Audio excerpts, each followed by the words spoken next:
Welcome back to Pathfinder Kingmaker. This is Vanhi's journey. If you've been following along on the channel, then you know that it is time to improve our barony some more or be crowned as king. Vanhi is shaping up. Well, Vanhi has always been the best, but now he's just like the best, the undisputed. And now the world is going to see that because I'm about to be crowned king, or he's about to be crowned king. Sometimes Vanhi came from myself, so Vanhi is pretty much me or himself or an aspect of myself. But either way, last episode we dealt with Armag's tomb. Armag still wasn't strong enough to defeat us. Not Alpha Squad. No, not Alpha Squad. But anyway, let's go and look at our coronation. Let's go to the throne room. I guess I could have sold some stuff in the last episode, but it's time to be crowned king. I tried to look for a unicorn, but that didn't work out. Your Grace, I just realized that I won't be calling you that much longer. I just wanted to tell you that everything is ready for the celebration. Your guests have arrived, the capital is fully decorated for the festivities, and the people can't wait for you to make your entrance. Alright then, now we can definitely start celebrating. It's just so incredible. I'm so excited. A new kingdom is about to appear. Right here, before my very eyes. It's long overdue, if you ask me. Definitely. My book of our adventures is desperately lacking in episodes where the heroes are properly rewarded. Well, I just want to get this over with so I can improve the barony. We have a lot of things to do. You have achieved what you wanted. Your kingdom will be our common ally, and a guarantee For now. future peace. It's an unusual twist, but it's not the first unusual thing to happen since your appearance in Bravo's political arena. Sometimes it's better to set aside needless scruples and concentrate on building a better future for your subjects. I know not Facts. what will come to in the end, but let us try. We may never have another mediator like you. No, you won't. Believe it or not, I agree. You've become a symbol of great change, and you shall make a fine king. Let me do a little hint. I want to hint at the evil that we might become in the future. So, lawful good, I'll accept this crown and rule for the benefit of my subjects. Nah. I can't wait to finally wear the crown and claim everything that rightfully belongs to me. That is calling my name. Will anything really change? I will continue to personally fight bandits and kill monsters, protecting my lands from demon knows what trouble. The whole coronation is just a stupid formality. Let's go with the lawful. I have no doubt about that. You're the first to truly tame the stolen lands, and now these lands belong to you by the power of royal authority. Our states are related today and for years to come. I support your ascent to the throne, but you must understand that this imposes upon you some obligations as well. What? Carefully before you answer.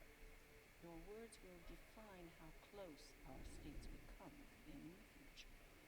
Our alliance is just a formality fixed on a piece of paper. Let's not bother with each other and mind our own business. Ha! I promise to act as a mediating power between Sartova and Aldori, and I shall keep my word. I have many ideas on how we can strengthen our alliance. We can discuss them later. Will this really affect the game so far? Who I don't know who in their right mind would just say this. This is not diplomatic at all, and it just doesn't make common sense why that will be the answer. But I promise to act for now. Of course, we'll need to settle certain details, but this is something our advisors can attend to. So, this is really happening. House Sartova is forging a pact with the Sword Lords. Who could ever have imagined? Good for y'all. We are decided then. We have lingered too long already. Your people await you outside, Your Highness. It's time you emerge and greet your subjects. About time.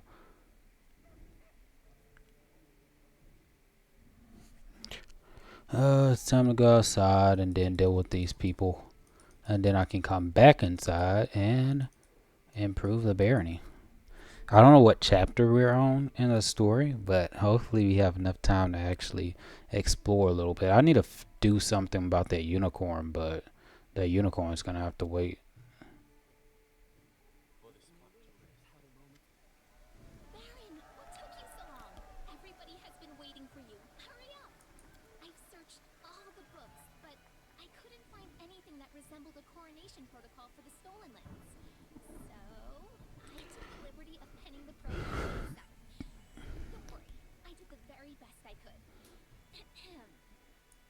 Citizens of the Lindsay, kingdom, Lindsay. ladies and gentlemen, it is with great excitement and indescribable awe that I, Lindsay, official chronicler of the hero who stands beside me, hereby declare the beginning of a sacred ceremony, the coronation of the first legitimate ruler in the history of the Stolen Lands. By the power of the representatives of the other royal houses who recognize him as their equal, and according to the will of the people who accepted him, he now ascends the throne, which has been waiting empty for so long, for such a worthy ruler. My fellow citizens, I hereby introduce your king and your undisputed leader. Now he stands before you, ready to accept your will. Everyone who has gathered here, are you ready to swear fealty to your new ruler? I like how they craft the sentences where they don't have to, and they put the name of the character in there, but they will craft the sentences in a way where their voice actors don't have to say the name. I swear. Good, Acuna. Save the king! Hail to the king! We pledge our loyalty. Good. Long live the king! That's her voice. Needs to be more feminine. Yeah, sure. How much longer are you gonna wag your tongues? It's time we start feasting in the chieftain's name. I am not subject to anyone, so I cannot swear fealty. But I have nothing to say against a king such as this. Needless. He's just being difficult to be difficult. So it is decided. And now, it's your turn, your highness. Into your hands we commend our lives, and humbly request you address the fate that awaits for us under your rule. Please now answer. Definitely gonna be evil. Intend to rule this land and its people with benevolence and care for those who suffer, or with strength and severity for the unworthy? Strength and severity for the unworthy, but let's look at my options. Lawful good. All who abide by my laws may rely on my mercy. Yeah. I will not deny help to anyone in trouble who comes to me for aid. I don't know about that. Lawful neutral. I will be merciful to those who deserve it. Chaotic neutral. Perhaps with benevolence or perhaps hardly. We'll wait and see. I will destroy the unworthy, but as for those who are suffering, let them solve their own problems. That's not necessarily true. So I can't go with the neutral evil option. I would prefer the lawful evil, but I will be merciful to those who deserve it. That's very neutral. The old ways and traditions, which spread through these lands long before your time, and will you abide its laws, which all accept? Lawful good. I will abide the laws which benefit my subject and my lands. I will abide that should be really lawful neutral. I will abide the laws which benefit that should be like lawful neutral, because you're just choosing to obey the laws that benefit yourself. But anyway, chaotic good. I don't need outdated traditions or stupid laws. The will of the king is above all. I know what my subjects require for their happiness and prosperity. Chaotic good. I guess the only reason that it's considered good is because you're thinking of the people as well, but neutral, only if it is wise and serves our larger goals. This country will live under the rule of law, and those who break the law will be severely punished. Love it. Laws. I don't give a fig about laws. I am the power and I am the law. If during breakfast I wish to hear innocents screaming on the rack, then I will hear it. I like the sound of that. Rule of law, and those who break the law will be severely punished. How is this lawful evil? This country will live under the rule of law, and those who break the law will be... How is that evil? Clicking it. What will be the motto under which you shall rule? Proclaim it now for us to witness, and we shall etch this solemn They have more choices or choice for each alignment. They should let me type in my own motto: evolve or die. Simple. Lawful good, honor and law. I do like honor, cause evil can be honorable. Lawful evil can. Neutral good. Hope will prevail. Lame. Mercy before law. Lame. The oath is sacred. Truth and temperance. What does even that even mean? Character neutral. Freedom above all. Life is fleeting, but law is forever. I like. Neutral evil. The king's wills the way. The king's wills the way. I don't like how that's put out. Deaf to dissent. Let's go with neutral evil option. Well now. Esteemed gentlemen, fair ladies, the ceremony is complete, and now the long-awaited moment has arrived. Let us bow together and witness this solemn moment. The crown. I don't like how that was the last one was presented, but the purpose of it, I understand the meaning. Why do I even have that right there? That's unnecessary. Good. Are we done with these formalities? Let's make this. Speech, Your Highness. According to tradition, we need a speech. Well, enough for today, Lindsay. The people want to celebrate. Okay, fine. I shall speak. Ladies and gentlemen, His Highness wishes to give a speech. You step forward, the countless faces of the crowd, so noisy just a moment ago, now become still, their eyes all upon you. Neutral good. My good subjects, my only dream is to deliver peace and safety to those who have put their trust in me, something you have so desperately needed for so long.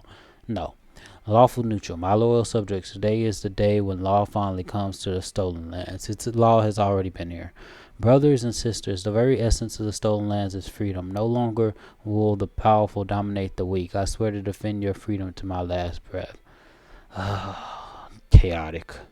Now listen to me, my subjects. From this day forth, I am your sovereign and your master. My word is a law, and my will is your command.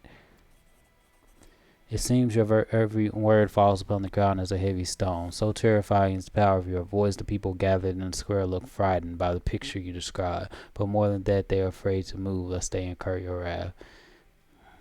Law is the gateway to civilization, and many are the sacrifices we shall gladly make to its name. From now on, the state is your father and your God. Serve the law, and it will protect you. Reject the law, and your life will be as smoke in the wind. Love it, love it. Chaotic evil. Don't forget, you belong to me now, so you better pray that I wake up in a good mood every morning, or you'll stand gaping while I burn your homes and execute your families for my own. He's not like that, but I do like number one. The law is the gateway to civilization. That's a worthy quote. I'm gonna put that in my quote things. This want to be one of Vanhi's quotes. Picture taken. Okay, let's go. Cautious silence engulfs the crowd. The people look upon you with respect and apprehension. You see several elbowing their way through the crowd, trying to escape in fear, but the rest listen in reverence and mind their attempt to interrupt. My goodness, Your Highness. I always knew you were a man of many talents, but your gift of eloquence is without equal. The king has spoken. Hail to the king! Hail to the king! Find those people who left and kill them. It's like, we're not going to do that. Praised throughout the century. Those are the words of a true ruler, not some sweet crowd pleasing lies. Canera, I knew you'd like it. Knew he will make a good king. Now I am not ashamed to keep him in my hero party. Listen to me. Everyone loves me. Highness's declaration. That's what happens when you're being yourself. We've heard enough speeches. Now let us enjoy the feast and raise a toast to the health of our king.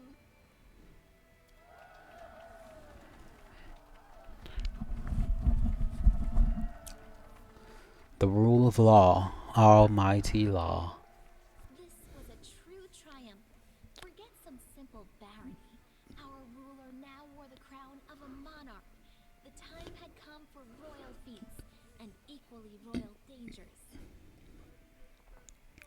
Now, when they made this game, make the Kingmaker campaign, they understand that, hey, yeah, you're strong, you're getting. They're really pulling out, hey, you are this epic level character. I'm level 13 right now, so like you're growing in power, especially when I can use magic to rule the world.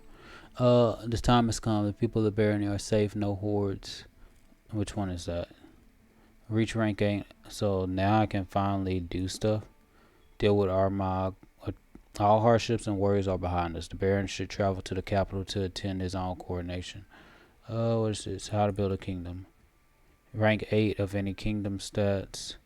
Turn the Baron into an independent. Our Baron has been working hard this whole time to turn his stolen lands into a real country, and he succeeded. Despite the countless obstacles, perhaps time has come to replace the Baron's reach with a royal crown. Good. That stuff is now complete. Now I can do what I planned on doing. May we have a moment of respite? We'll rest when it's time. Valley rubs her temple thoughtfully. Your kingdom requires a diplomat, Vanhi. Relationships with our neighbors require special attention. Appoint a new advisor to manage this aspect of your barony. Good. But before you transfer these responsibilities to someone else, I would like to make one suggestion. No country can ignore the interests of its citizens who travel beyond its borders. Our most active trade relations and cultural exchanges are with Brevoy. I suggest we arrange with them to build a consulate in their capital. Then all your subjects who visit there can enjoy our support and protection. As I see it, it's a worthy investment. Pay 75 BB. I like this idea. Let's build a consulate in Brevoy. And it improves relations. Good. Support the region's endeavors. Then I shall make the necessary arrangements. So now I can get a diplomat. We need a minister.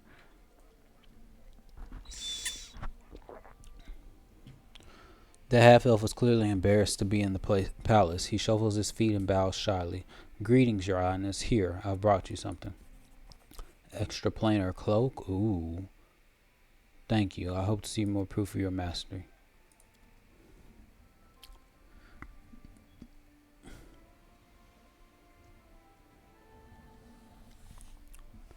Terval, before you is a boyish half-elf. Her tight-fitting leather outfit is full of patches and a large, mean-looking blade rests on her hip. Tattoo adorns the woman's neck. On behalf of the simple folk of Varnhold, I greet you. My name is Terval. I am here to represent our community, to present you with a token of our loyalty, and to humbly beg your help. Lightning bolt. The half-elf hands a wrapped parcel to you. I personally vouch for its quality. I made it with my own hands, every stitch and cut. I hope you'll like it. Terval proudly hands over her gift and continues in a steady tone. We ask you let Varnhold assemble a militia of her own. Many of the locals are eager to keep watch and defend their homes with weapons in hand, especially so after well, you understand. Your Highness took care to send guards to Varnhold, and I'm grateful for that. However, the townsfolk would sleep better knowing that you've let us take the protection of our children and elders into our own hands. I understand that this will require an investment from you, but we will not remain in your debt for long. If there is a workshop where I can work leather, I'd be more than happy to make all manner of things for you. I used to make a living as a tanner back in Daggermark. Why don't you simply come and serve as my guards? That's a good question. You see, right now we're close to the people. If we put on a uniform, well, they'll accuse us of selling out to the authorities, and we won't want that, will we? Tell me more about your idea. I'll try to keep it short. I come from a long way from here, Daggermark. That is, we've never had too much in the way of law, but we always had order. It just wasn't the guard that looked after it, it was the local bandits. Every village, every quarter, they all had a gang of their own. They never touched anyone except other gangsters that came by. They were just like the guard, you see, even though no one ever gave them any authority. And if you don't have the authority and you carry a blade, well, then you're a bandit. You sent your guard to Varnhold, but firstly, they're strangers here. Second, they're not your best people. Think about it. Who would ever want to get posted all the way down here? So that's why there are so many guards there and so little order. As for us, we know the people we're dealing with. We can tell the real thug from the harmless drunk who likes to tie one on and wave his fist around. Who to watch because he's a dangerous fool and who to watch because he's an eager fool. Long story short, we got our ways. So that's why I'm asking for your permission and your help. We want to bring a few brave and quick-witted folks together and do everything by the book. All manner of letter things. Okay, I like this idea. I'll see whether I can make it happen. Thank you, Your Highness. I hope to hear from you soon. We can do it. That's fine. Okay. How much money am I looking at? 28,000. Assemble a militia in Varnhold. We can do that. Increase the ranks of kingdom stats 25 times. Adventures can wait. Vanhi has become the king of the stolen. Loyalty, relations, cultures up. I have 306 BP. I'm making 47 BP per turn. Region demands your presence. More community. Good. Let's go to advisors. Grand diplomat. So Lindsay seeks the middle ground in disputes favoring no one party over the other. I guess Lindsay would be the best choice, right? For right now. Relations +5. Okay. Varnhold Militia Aldori Fighting School. Jamandi Aldori is eager to send Sword Lord Menders to your lands as a token of support and friendship. Effect: all military academies in the kingdom provide an additional bonus of +3 to loyalty and +2 to stability and military. All Sword Lord academies in the kingdom provide an additional +3 to loyalty, community, military, and stability. I don't think I have. That can wait. Varnhold Militia. Let me see what type of problems we have. Eureka's opportunity. The Giants, I want the Giants. So we're going to have Amiri do this. Start event. Wind in the Sails. Two famous Absalom wharfs, the Devil Crown wharfs, the Devil's Own, and the Sea King Shipyard are an all-in-all trout ore. The latter has run out of orders and is desperate to find new customers. It's the perfect time to reinforce our fleet and some state-of-the-art ship. It's 35% chance. I'm gonna improve the barony a little bit more. We have a lot of projects to do. Enhance trade, because we got rank ups to do. Support the regent's endeavors. Support the high priest's endeavors. Support the counselor's endeavors. Support the general's endeavor. Support the warden's endeavors. Magisters, curators, regent. We have so many choices. Economy. Trading with Restov. Our good relations with Aldori allows us to commence trading with Restov on favorable terms. Every region along the Brevin border with a non-military upgrade provides 2 BP per week. Enhance trade with New Stettin. Our alliance with House Sertova allows us to conduct trade with New Stettin on favorable terms. Increase each settlement income by +1 with trading with Sertova. That's gonna be 650. And I can have Valerie do it. And that would be good. Strategic partnership with Brevoy. Now when the kingdom is strong and prosperous, we can discuss strategic partners with Brevoy. Increases economy and relations by 7 and provides 1 BP per week for each relation rank above 6. Economy and relations by 7. That can come later. Enhanced border control. If we manage to maintain good relation with both Sertova and Aldori, and can now put this partnership to good use. Effect: provide +2 bonus to resolve any situation that develops in the regions along the Brevin border. Improves relations by 10. I definitely want to get that. Let me see what it's gonna take to claim this one. I just need harem to do that. Okay. So economy. Enhance border. I can go ahead and do that. Restoration of the Silver Shield Fortress. Okay, so we're gonna send Lindsay to do that. Get my relations up. Start project. Trading. Enhance trade. What is this? Long ago, the Bandit Keep was a glorious dwarven outpost that protected travelers. I could do this one too. Let's go to regions. Because if you go to the map, Brightville, Dire Nar Marches, nothing that I see. South Nar Marches, I can do the Bronze Shield Fortress, but that was going to require me to do something. Economy, restoration of the Silver Shield Fortress. Military, choose an advisor to handle the advisor's will. We can have him do it, but first, let me do project. Oh, I can't do the curses yet because I'm going to need him to do Grinner Bond. So we'll do the economy, restoration for the Silver Shield Fortress. We can just bump up that. Oh, I do have to spend money. 325 BP. Purchase. First, I need to sell some stuff, so I'm going to sell some stuff and then we'll come back. Okay, before we sell anything, we have Magar here. We can talk to him. Magar frowns and looks as if he hasn't slept for a few nights. Your Highness, thank you again for agreeing to help. I never imagined that the story of my people in Lost Alarm Keep would end this way, but it's better than uncertainty. I would like to share the story of the dungeon with you. It's mostly information I got from Sefel after he returned to Varnhold, along with a few of my own speculations based on our expedition. This place used to be a Towden castle until the Fae arrived. The sorceress who lived there summoned a being from the first world who cursed and imprisoned her, then sank the entire castle under the ground and transformed it into an entertainment arena.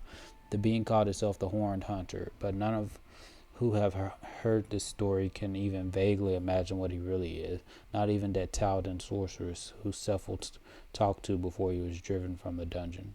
Maybe the Horned Hunter is responsible for the general's disappearance. It's a nasty joke, and he is called the Horned Hunter for a reason. He needs his prey. I was a fool to fall for his trickery and leave my people there, helping neither them nor Varnhold in the end. Fortunately or not, the Horned Hunter is no longer in the dungeon, and the portal to the first world has been closed. I think this is where the story of Lost Alarm Keep ends. Too much magic madness in the area, don't you think? These are the stolen lands. Magar chuckles gloomily. There's good reason that not a single kingdom has survived here for thousands of years. Becoming barons here was some luck, wouldn't you say? Everything is clear, thank you. I owe you again and again. I don't know how to repay you except with my loyalty and service, which you already have, of course. Okay, so we talked to him. Hero's fate is complete. So let's go talk to the story seller and see which of these things. Okay, I found a remarkable artifact. Can you tell me about it? Give Oven bearing to the storyteller. Great. He can tell me.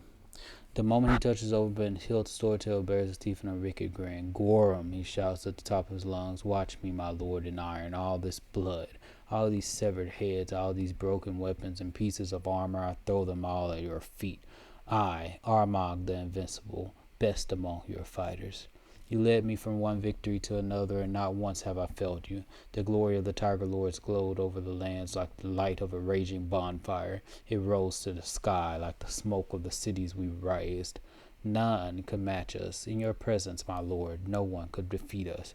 Not people, not monsters, not the gods themselves.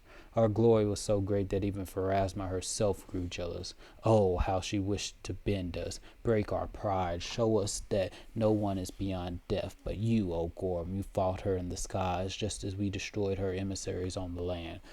Golarion hasn't seen such a battle since the gods fought Rovagog, the rough beast.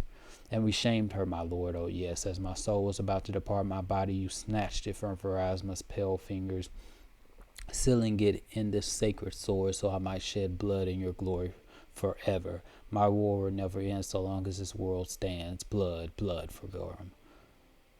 The elf jerks his hand away from the sword in heavy silence, but that was quite a curious experience, he eventually meant. Thank you for your help. Now, I like that one. That was good. Are you really an elf? Do other elves? How could you tell it was me? I brought some relics. Are any worthy of a story? I found the shards of an ancient artifact. Can you restore it? Ah, that's not what I was going to select because I haven't found enough shards. Okay. So now I trade in some stuff. We'll see how you handling. Could you tell me? I brought some relics. Are any worthy of a story? This is probably it. Storytellers, how interest. Okay, so it gives me 2100 gold for the Keller's tribal fitted. Sky metal cogwheel, I got something. And then I don't have enough for anything else. Okay, that's good. I'll leave you to your legends. Now we can sell some stuff. Oh, it's time to claim Glenabon. I'm claiming this province first before I do everything else because I'll get some bonuses that way. So start the claim. Add 8 regions to your lane. Proceed with seizing the territory. Claim Glenabon. Your kingdom has expanded. Now includes Glenabon.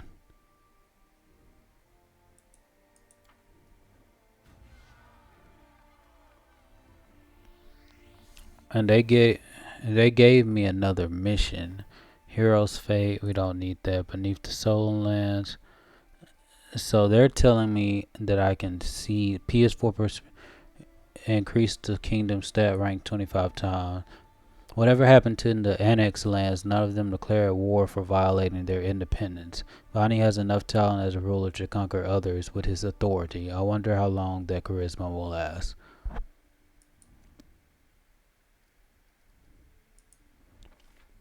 So I got the giants. Community +2, military +9, general's promise of abundant food and decent play lured the giants into the army. Powerful soldiers will come in handy in the front line.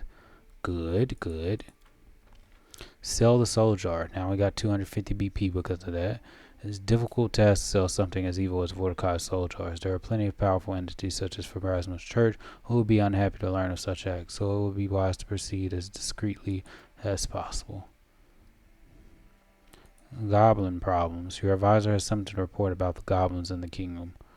If they're causing a problem, I can kill them. Grand Diplomat wants to discuss important matters. Hunting season. Problem. Veterans. Crippled and wounded soldiers discharged from the army aren't willing to return to their farms. Instead, form gangs and resort to highway robbery. There's no use arresting them, as new gangs will just take their place. Canera. Boost my economy up. I want to boost economy up. It's gonna take 14 days. Because we don't need economy right now. Let's see what my people want to talk about.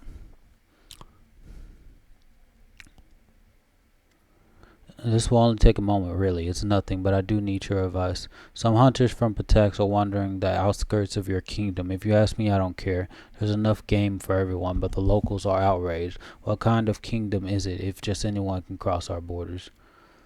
We are not going to introduce border patrols because a couple of does got shot, right? Let's just look the other way. They're only hunters. -2 community, loyalty -1, relations +2. I don't need a boost relations. Technically, I just need a boost community. And something else. Choice effects will immediately increase border control. We must put an end to such incursions immediately. So, obviously, we're going to have to enforce borders. You can deal with it. We can't just let anyone into our lands. Even though I really don't like the choice effects, I don't want to decrease relations that much, but whatever. New event, support the Grand Diplomat. Seriously, just because someone got lost while they were hunting, we could just pretend we didn't notice. Oh, Lindsay, are you going to be this pathetic? Do I have to replace her?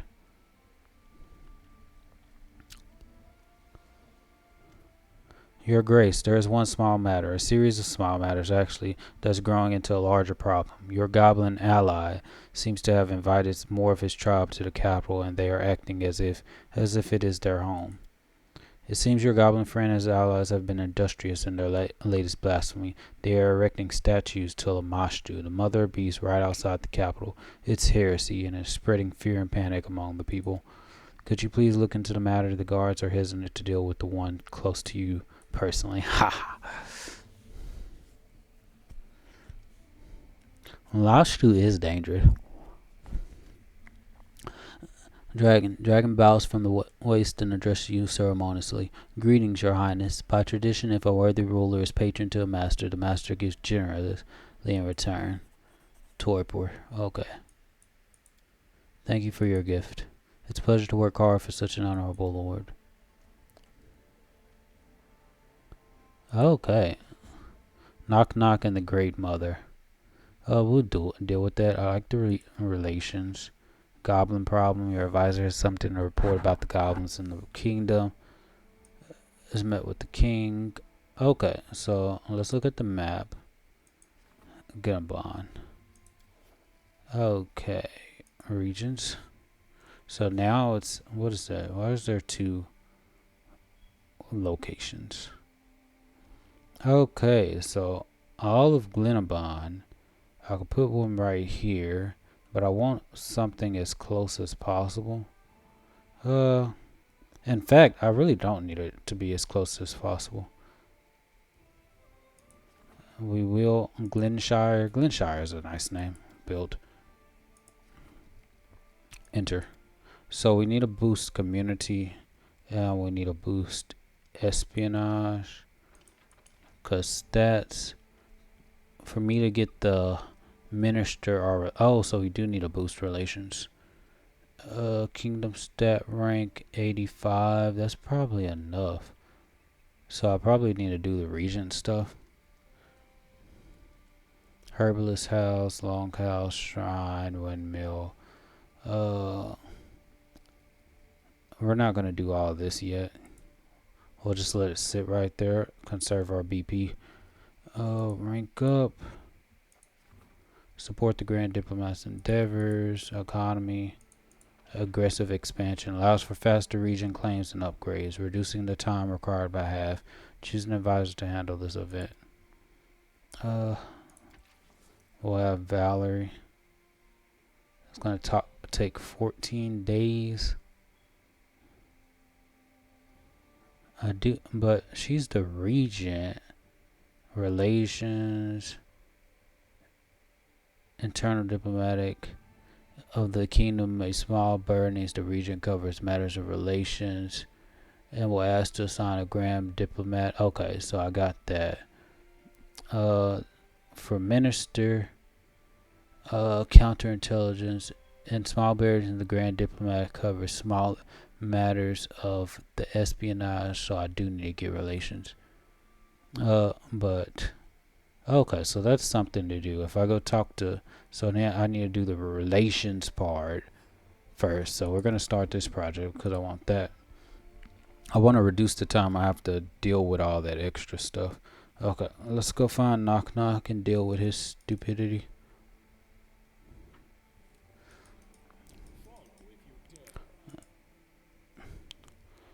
I don't know why the goblins are worshipping Lamashti.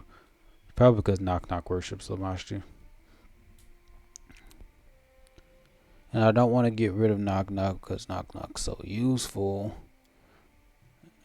for having lockpick. He's just so useful having a rogue in the party. There's no one else that can compete with him when it comes to roguish stuff like lockpicking and stuff like that. Akundio comes close, but Knock Knock has him beat when it comes to that. But that doesn't mean he's not irreplaceable. I heard your tribe is building shrines to Lamashti near the capital. Yes, be praised, O mother of beasts. You want to pay respect to her? I will show you. Bring them down now. You are more trouble than you're worth, you know. Guess I have no choice but to visit those shrines. You are more trouble than you're worth, you know. Knock Knock gives you a puzzling look, then shake his head. Come with me to the shrines. We pray together. Sure. Goblin clearing has been revealed. You like it, I promise. I'll ask no more. I should go. Okay, so we'll visit these shrines. Visit the clearing just outside the capital. We'll take this group. See what Knock Knock has done.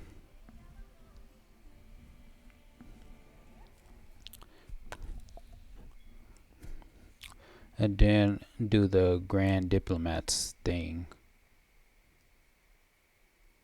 Goblin clearing. Oh, and that's in the South Nar marches. Journey will take 6 hours. I still need to find those. Is that not where... Which one is this? Is this the goblin clearing or clearing outside? Okay, so it was covered a little bit.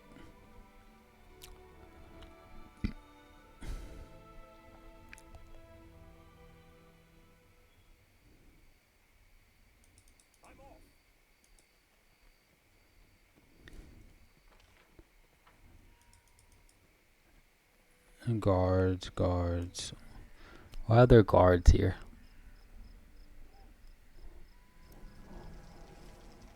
What? He can't cast spells. Knock Knock half stumbles in, clanking and rattling from a number of fetishes adorning his body. Teeth pebble so much as he looks like a filthy bead curtain. You have no idea when he was able to dress up like this. He stops before you, his back straight, and does his best to look down upon you, but the effect ends up being something of a mess. Before you can speak, Knock Knock addresses you, drawing out his words like proclamations. You have been summoned, Vanhi. The Mother of Beasts speaks. He raises his arms and they flourish. Through me. Haha. Oh, sorry. She's laughing. I did not give you leave to construct shrines in my capital. Knock Knock blinks and he seems to deflate. But yes, we built many shrines to worship the Mother. One sign of great goblin hero to earn her favor. He swallows and his ear drops. She not welcome here? Knock Knock not welcome here? God, keep Knock Knock. I respect your efforts. You are free to worship Lamash. You destroy the shrines now or spend the rest of your days in my prison. You broke my law and you must make amends. Bring down the shrines. I don't care who builds what. I just wanted to see what this fool's work was you were on about. You may carry on. Take off that ridiculous costume. Now, I really don't care about it. You broke my law and you must make... Yeah, I didn't give you leave to make shrines. Thank the gods you perform the law. But, Knock Knock looks down, tears, and I just want to be a hero. Knock Knock gives you a faint nod, then trundles off, his costume trolling behind him, and leaving small bits on the ground as he moves. Building shrines be fun, destroying shrines be fun too. Okay, that's over with.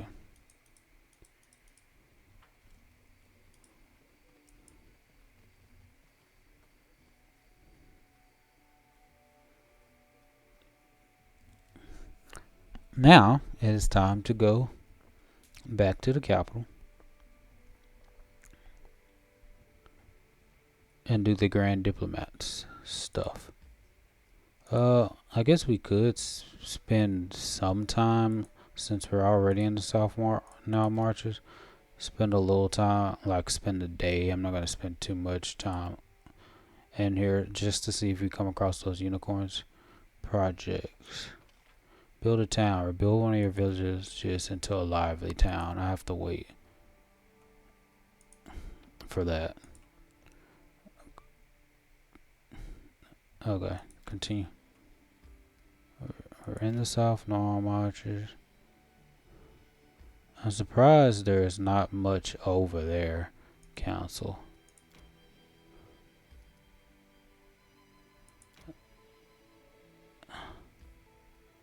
Okay, ruined not towers. Okay, let's explore somewhere over here. We don't even have to technically explore over here. May we have a moment of respite? Okay, now they're fatigued. So it's time to go back. It's gonna take forever to look for those unicorns, but they just don't appear, which is annoying.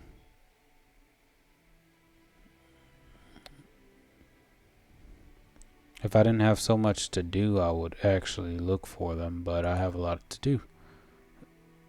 So the stuff can wait anyway. I want to do the Grand Diplomat thing so I can hopefully get a regent. Not a regent, a minister. Just so I can get rid of Landel's spies. Okay, rank up. Support the Grand Diplomat. She's busy and because I'm enhancing the border control. We'll rank up relations, current rank 1. Okay. Support the regent's endeavors, she's busy. Support the high priest endeavors, he's not busy. Support the counselors, Miri's not busy. The warden's busy. The magister's busy. The curator's not busy. Okay, so we're going to look into some curses. Research into the nature of curses. Tristan, that's going to boost divine by +7. Jenna Tannerson, because I'm low in BP. Tartuk is going to take 60 days. But I'm curious. I want to do Tristan's one, just so I can have that researched. So I am going to go for 101, except now I can put harem right there. It's going to take 90 days. I don't have harem, but it's worth it. I'll do the other rank ups. Curator, I'm definitely going to do generals first, because military is so good. Star project, and this should give us some money to like build a town.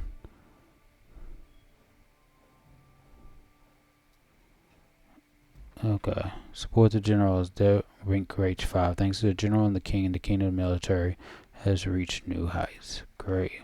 Went into sales. We lost that opportunity. That's fine. Last Wall's cavalry. Oh, I didn't put someone. A Lightfinger administrator in Last Wall is prepared to sell a herd of excellent war horses, but not through official. Can the minister make such a deal? Eureka. An outstanding local mage. Hunting season. Failure. You didn't decide an advisor and let this opportunity pass by, but I just still got the loyalty. Veterans. The unemployed veterans have been hired to work in military workshops that supply the army with weapons and gear. Thus, their combat experience has been put to good use by their superiors. These veterans know perfectly well how best to improve the army. Good job, Canera. Aggressive expansion, and now it takes less time to claim and upgrade regions. Restoration of the Silver Shield Fortress. Good. Now I got military instability. Enhanced border control, relations +10. Our Brevin partners help use with any problems and opportunities that arise in the border region. Good, so many things have came about. Good neighbors. Rumor has it that conflicts between members of different races have intensified in the region. More and more complaints have been received, but the local guards deny everything. The situation demands action before it becomes violent. Okay, Jathel. We're gonna keep you at 61 because that's really not something. Hell Knights arrived at the castle. A group of Hell Knights has appeared in the capital. Their leader requests an audience with the king. Great. General requests an audience. A war of shadow. Which event is this? The region is being torn apart by a war between two criminal clans. What's worse, one of the other warring family has every local guard in their pocket. Only outside intervention can put an end to the bloodshed. Choose an advisor. 10 advisors will act. Oh, I need a minister to do this. So I need to get that Grand Diplomat ranked up.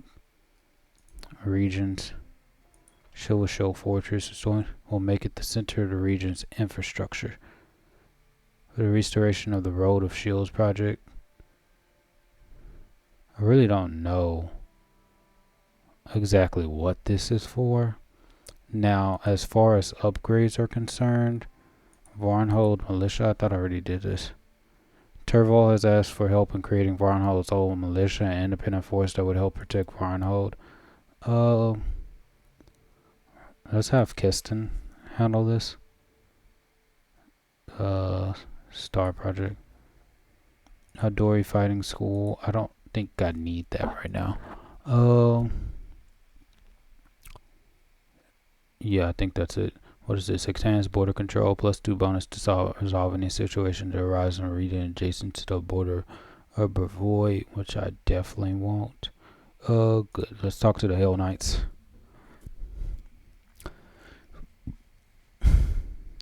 The Order of the Rack welcomes you, King. The black-skinned woman slightly bows her carefully shaved head. My name is Lincia. I come from the distant lands of Chiliax in search of a dangerous criminal who is hiding in your barony.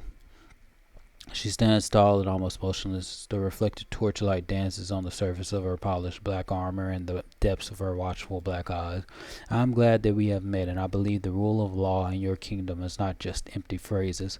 I hope for cooperation from your subjects and you personally.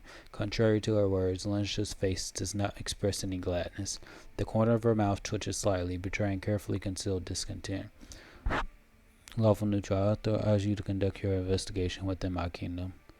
Who's this fugitive you're looking for? A dangerous pirate, a murderer, and a rebel named Darvin, the Dashing Fairwood.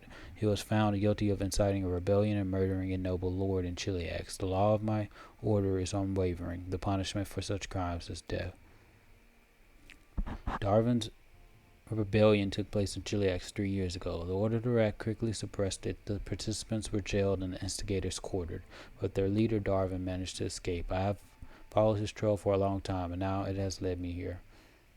Can I help you? The shadow of a smile crossed Lynch's face. I and my knights are perfectly capable of finding and eliminating one criminal. Your help is unnecessary. Tell me about the Order of the Rat.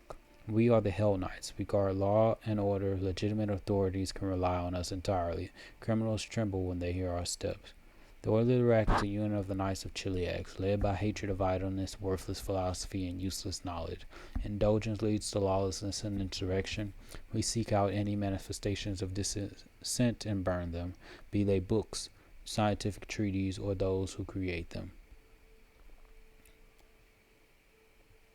It is in your best interest to maintain friendly relations with us. Trust me, King.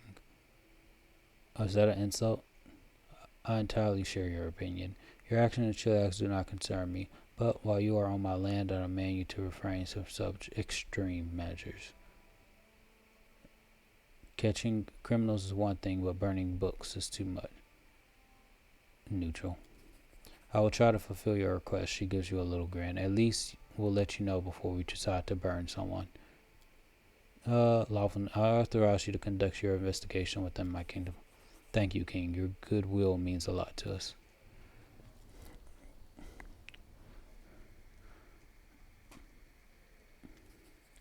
Amiri? This is how Amiri looks.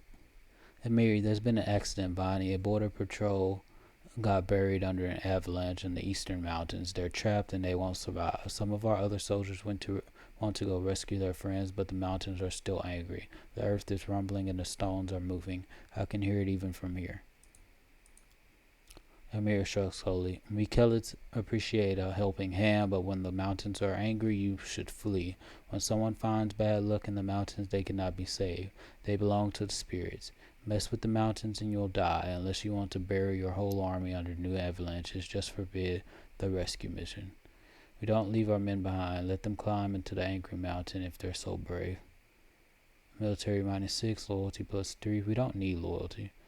It's dangerous and foolish. I'm not risking more fighters for the sake of a few others.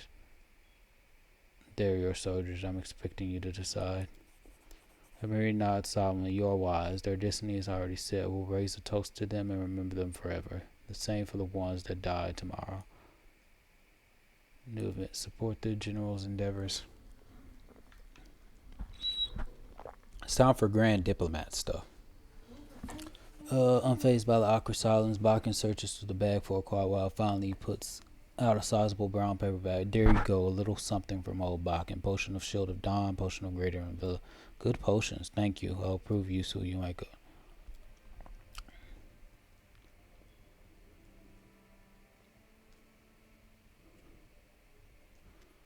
Veracity of office. The half-orc bows diligently trying to adhere to etiquette. Your Highness, I come bearing gifts. Sign of my gratitude for taking an old man into your service. Breastplate of afterlife. Such weapons you can go on raise and protect your lands. Thank you. Keep at it. Gladly. When a weapon or army is made for a good fight, the work does itself, and I know that many great fights await you. Okay. Deal with the devil. The dangerous criminal Darvin is hiding somewhere in your barony. Lincia, await the conclusion of Lucia's investigation. Good. Let them do the work. Let's see. Breastplate of the Afterlife. This +1 armor restores 10 points of positive and 10 points of negative energy damage per attack that the wearer would normally take. It also grants the ability to cast Daze spell once per day as a first level wizard, so it's useless. Useless to me. Hell Knights arrived. Complete. General request and ardents. Military +1. Good. Events. Lensha aggressively interrogates your people, greatly distracting. Problem. They'll be okay. Support the general's endeavors. I do want to build a town. That's going to cost me 100 BP. We'll buy 100. Accept. And we'll have Valerie do it. Start project. Now we'll support the Grand Diplomat's endeavors. Rank up. Do we have other events we can be doing? Because we need to do training. Lebeda's out of here. Jad's not our high priest. Magar. Skill is treasurer. No, we're going to have Canera do it. I like how Canera does things for the economy. Chimera. Aldori Fighting School. Let's do this.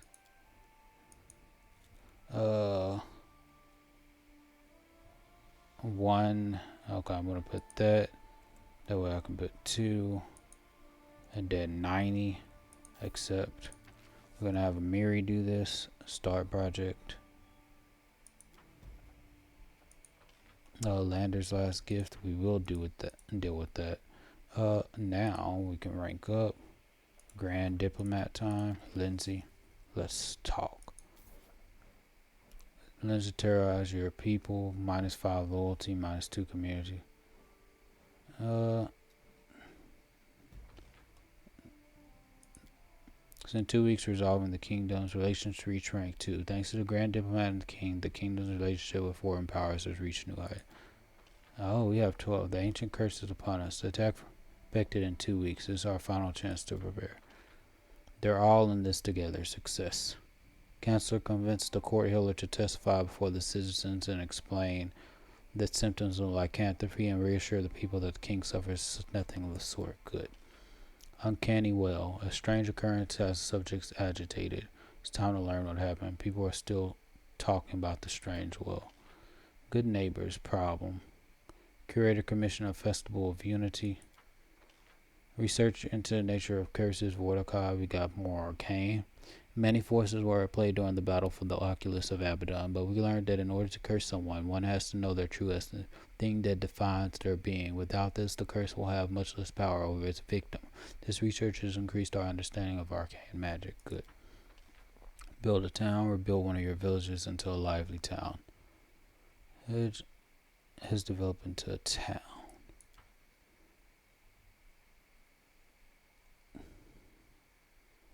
What other events do we have?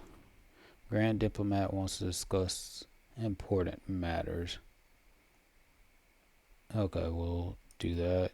Jathel has news important about NAO, the merchant that fled from you. She wants to discuss it with you. Lindsay wants to talk. The Bard has some unpleasant news. Bloody vendetta. 2 competing merchant families have insults to sharp blades in a real war. Definitely have Tristan do it. 90%. Is this the one? Oh no, this is not the one that we need. Red light's a problem. The strategist is an opportunity. And artist freedoms is a problem. Eureka, that's an opportunity. Then Lucian. Of course, Lensha will cause. A War of Shadows. This is the one that we need our main person to do. Eureka. 70%. We'll see. Artist freedoms. 50%. We do need to put someone there. We don't need this right now. problem, red light. Nah, we're not gonna put Lindsay on there. Uh, we can put Jathel on here. 61%. Fallen women are destroying families. Yeah, we're gonna just start that event for her. Grand Diplomat, problem. Jathel has news, problem. Bloody Vendetta. Tristan can solve this.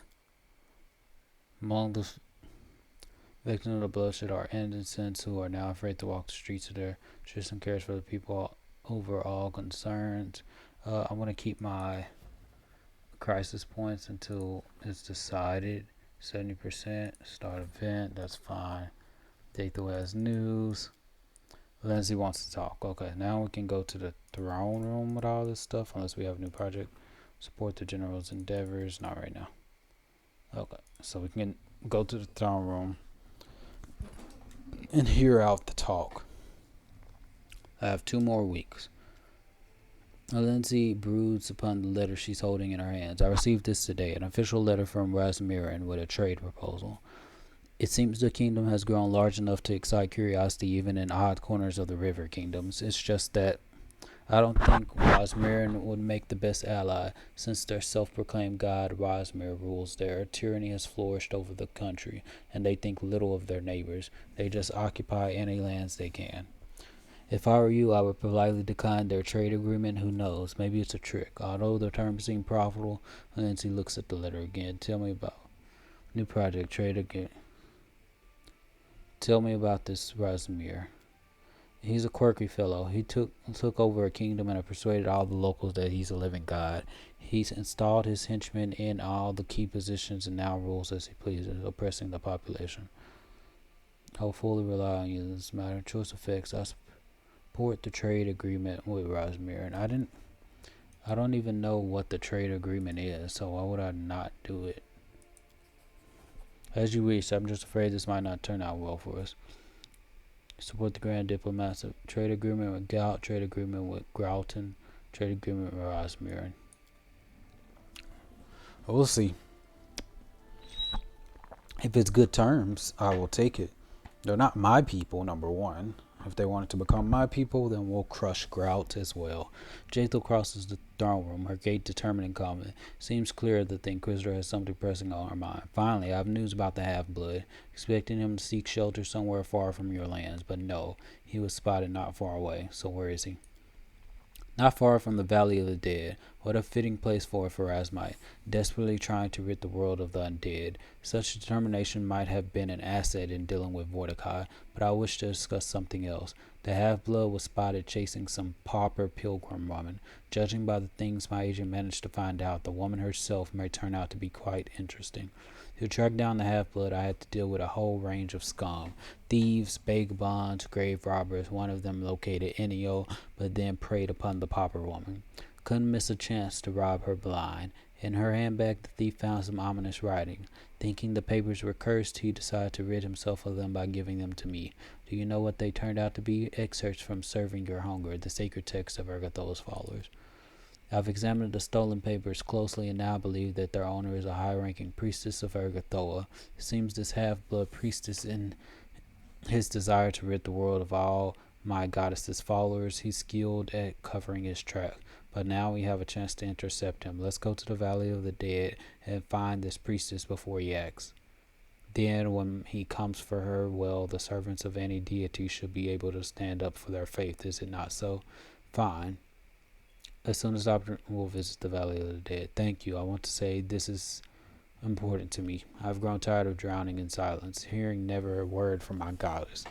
I wish to speak with this priestess and try to discover what Ergothoa may be expecting from me. I want answers from my murderer, among others.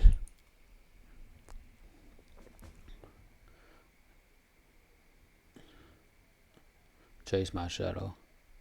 Lindsay, bad news. We've heard that visitors have lately been spreading unfavorable rumors about your kingdom. It's as if Apex is a stronghold of barbarism and feeble-mindedness, where people of arts are rare and endangered. Our artists are alleged by these rumors to be considered our least valued citizens. Such rumors can't but affect our reputation. I'm afraid you'll have to entrust one of your advisors with this matter. An antique vendor told me that the Order of Prisms has been spreading nasty rumors. They're one of the branches of Shellen's church. Lindsay scratches her chin thoughtfully. Here's what I've been thinking. A couple weeks ago I saw Valerie tear up some letter. She was so terribly angry, just like she was back when her former mentor came for her. Anyway, I didn't ask her about it. That would be more trouble than it's worth, but you'll probably be able to find out what happened, and if this has any connection to Shellen. More things to deal with. Who is this? Rem Tavan. Chemo bows awkwardly. A broad smile dancing on the lips. It is ready. I brought you something. Sunban. You can continue your work. I almost forgot. Please come and talk to me. I have to ask you something personal. Red as a lobster. Chemo leaves the throne room. Where is Chemo? Affairs of the Heart. Italian was artisan from the North Nile marches. Okay, so North Nile marches. Okay, I can go there. Grand Diplomat wants to discuss. We got relations increase. Jathel has news. So now we have quests to do. And then we can do another event. The Order of Prisms discredits your kingdom, calling it a place where culture is forgotten and practitioners of the arts are endangered. The slander could be resolved by your advisor. It is up to you to handle it. Oh. The slander could not be resolved. It is up to you to handle it. Of course it is. Economy. Trade agreement with Gal. What do they give me? By abolishing all trade tariffs on imported goods from Gralton, we will forego all immediate profits. However, this will provide a solid foundation for long-term growth. Okay, +5 to economy. That's good. Trade agreement with Gout. Speculation allows the cunning and experience to turn a profit even during times of strife. Brings in up to 2 BP per week at times of unrest. The worse the unrest, the more BP this agreement provides. But right now we're serene. You'll see +1 to all kingdom checks. Unrest change from stable to worried to stable. Unrest change from stable to serene. Reason quest arrears. I don't remember that one. So we don't need that. Improved diplomacy. +3 each time the Grand Diplomat successfully resolves the situation. Definitely doing that. But I need to get not yet. Trade agreement with Gralton. +5 to the economy. I would definitely do that. Start project. What are my rank up? Support the Grand Diplomats. We're definitely going to do that. Trade agreement with Rosmiran. One of our merchant guilds will become the main supplier of Rosmiran's army. Increases economy in relation by +5 and provides +4 BP per week. Oh, I should have chose this one.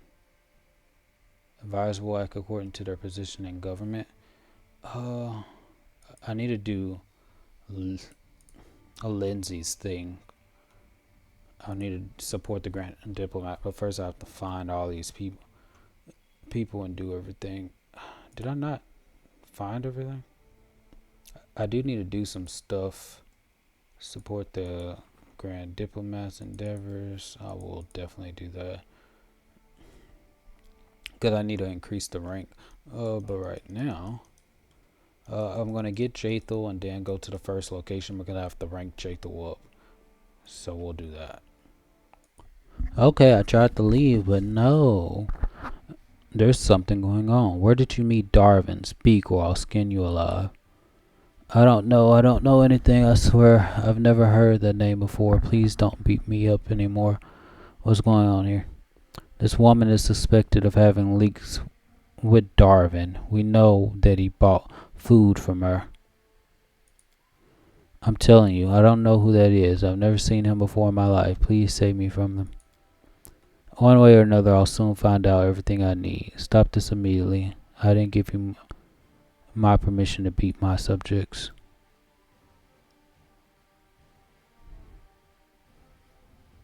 Meeting the king himself, what a lucky day.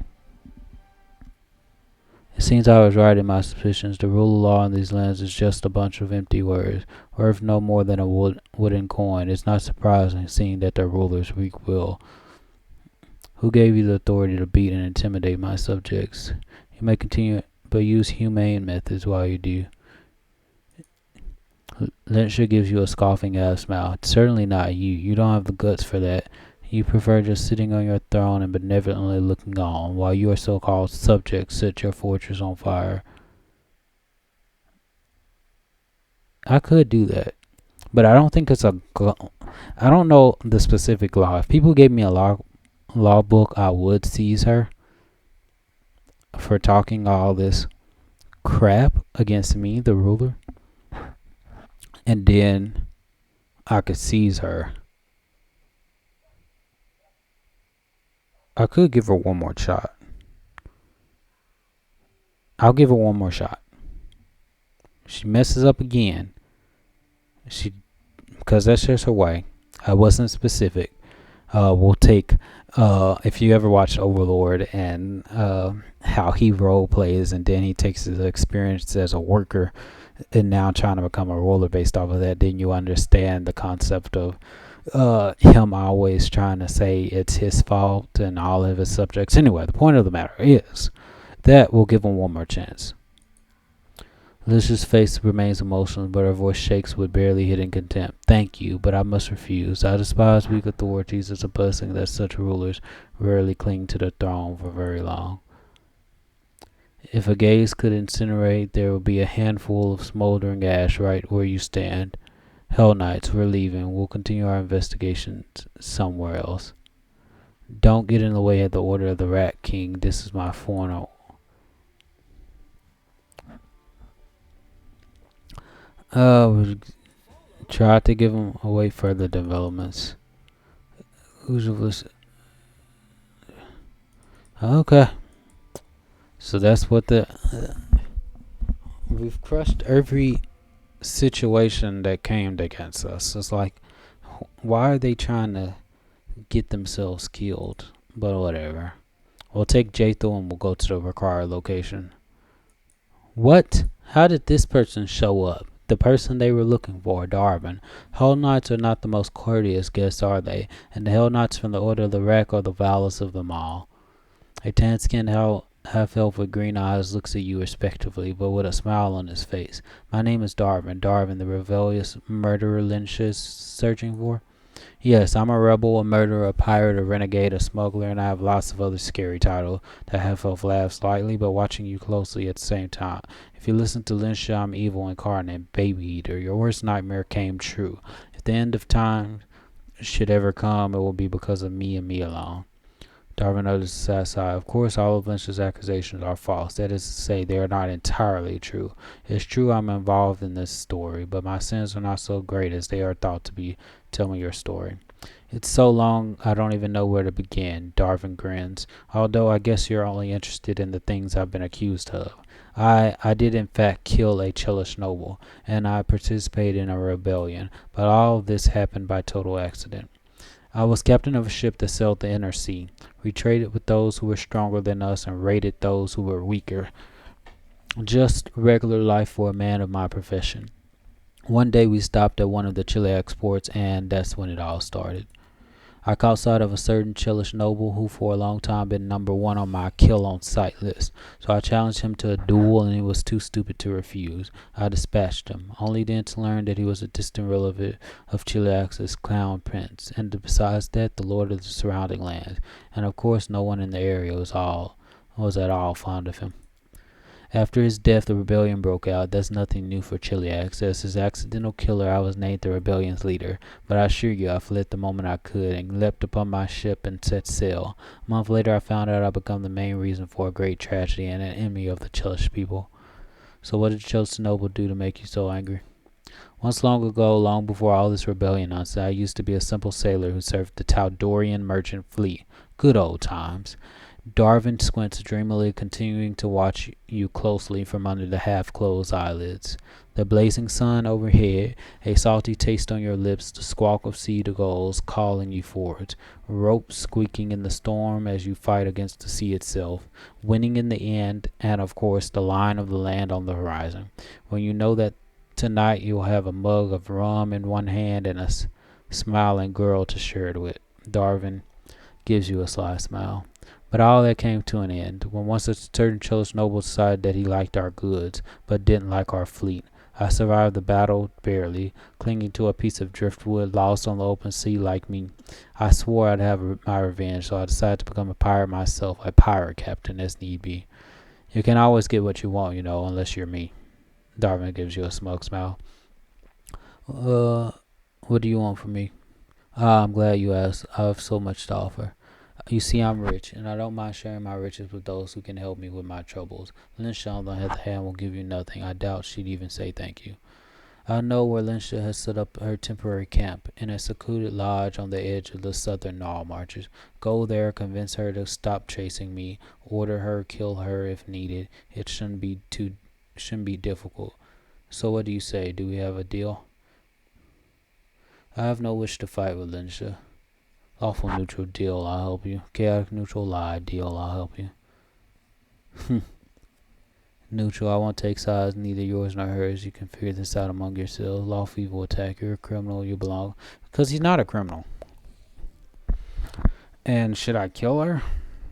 This is what would Vanhi do? Because it's like, you figured you'll bob me, I have no wish to fight with Linsha. That's not necessarily true. Linsha insulted him. But would he start a war for this? Just for the power, just to flex his muscles to see what the Hell Knights are going to do? Let's see, you figured you're bobbing?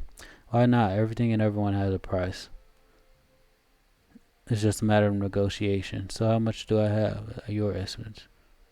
That's a fine question, I suppose. 10,000 gold coins will be a satisfactory amount for you? No. 20,000. I won't take any less than that. His forces himself. Oh, if only my situation weren't so critical, but I accept your terms. Lawful neutral. Deal. I'll help you. I'm so glad to hear it. Darwin's smile remains as smug as before, but you feel a hint of relief behind. Please deal with Linsha as soon as possible. I'll find you after you resolve the situation. Great.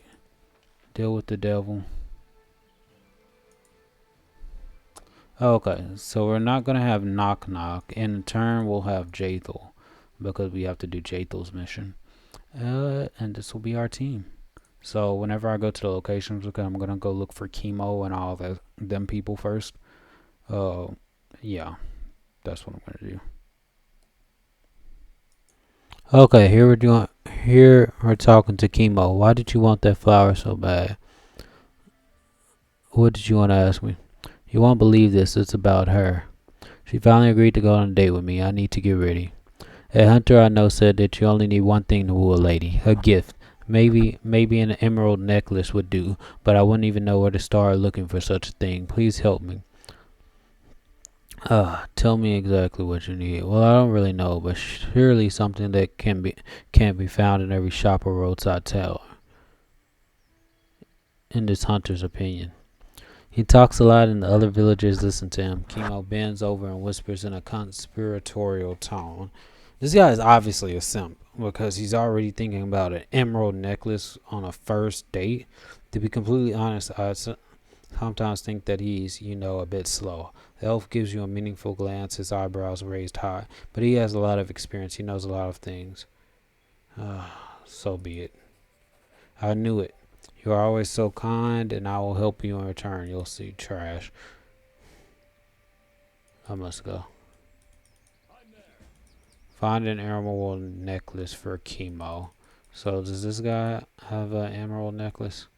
So I can just buy and get it. Oh, an adamantine falcata. I'm trying to find. I do need to find ankle breakers here. Oh, ankle breakers here. I do need a good weapon for Vengeance of the Meek, two-bladed sword. It's two-handed, 2 foot. If I found a falchion, that would be good, but whatever. He doesn't have any. Oh, it might be here. Silver ring, Shellen's embrace, dwarven champion, headband of vast intelligence.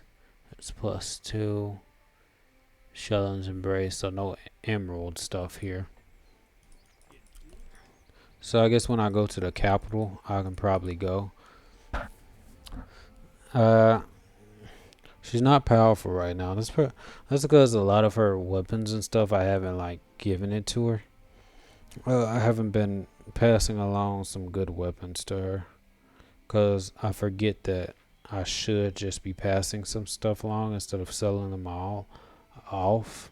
Varnhold, Assemble Alicia, and Varnhold. I do have people doing that. Valley of the Dead. I'm gonna find Ergothola's follower in the Valley of the Dead. That's gonna be all the way over there. I'm gonna teleport to Varnhold to be the quicker thing to do. But right now, I'm gonna talk to Linsha since I talked to him. Let's open up our journal.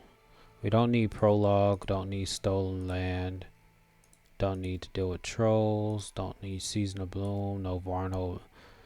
Deal with the devil. So I'll deal with Linsha. Beneath the stolen lands. Knock knock and the great mother. We dealt with that. Chase my shadow. Find Ergonoa's. Okay, talk to Valerie about the strange letter. We can actually do that. We can travel to the capital first. And then talk to Valerie. Enter. I think she's in the main square. I think. Or she might be in the throne room. One or the other. There's a lot in the main square, apparently. Load. Okay. There you are, Valerie. While I'm here, I could see if I like to see your goods. I might find an emerald necklace here, topaz ring, phylactery of negative channeling, mighty fist this week. Oh, an emerald necklace. Good. Deal. Okay, so now I can go back to chemo and finish the quest. The stuff they make could be sold easily. I hear you received an unpleasant letter lately. Let me guess, from Lindsay, right? She keeps poking her nose into other people's business. Valerie lowers her head sadly. Forgive me, Vanhi. I was hoping I'd manage this without your help this time, which is why I didn't tell you. A while ago, I received a letter from a new temple of Shellen on the outskirts of Patax, from a paladin of the Order of Prisms. This time, they're not demanding that I return to the Order. Instead, they want me to go there and submit to a great divine trial and answer for all my transgressions in front of Shellen's worthy servants. Valerie scoffs in indignation. Of course, I tore up the letter and tried to forget about it, but now they've begun to plot against the entire kingdom. Maybe if I do go there, I'll be able to convince them to leave us alone. Who knows? Maybe it will be for the best if I appear for this trial. Valerie doesn't notice herself raising her hand and touching her scar. Why is it you never just talk to me? I have to pry everything out of you. Valerie blushes with shame. Please accept my humble apologies, Vanhi. Every time I encounter a problem, I think it's in my power to handle it on my own, and I cannot keep distracting you from running your kingdom. But time and again, I find I must rely on my friends. I promise I will not keep anything back from you. Could you perhaps handle it? No, or not. We aren't going to give them anything. Let's go together and get to the bottom of this. Thank you. I'm ready to go to the Temple of Prism as soon as you have the time. Temple of Shellen has been revealed. Okay. Thank you for the conversation. We will go to the Temple of Shellen.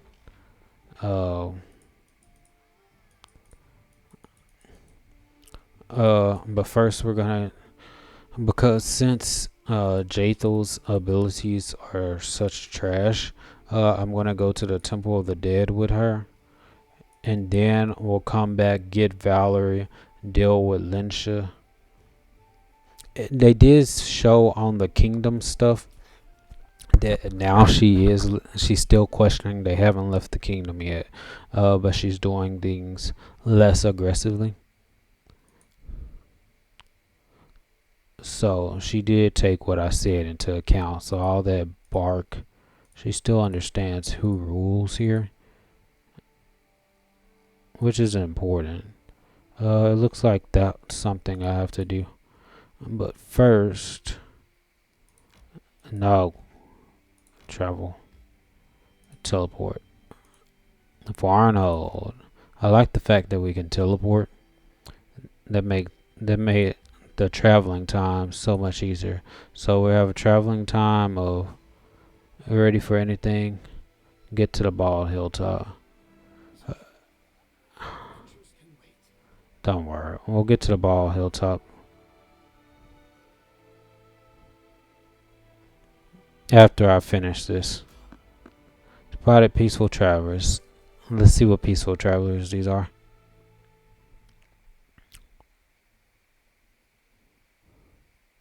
Oh, it's the skeletal salesman. What does he offer me?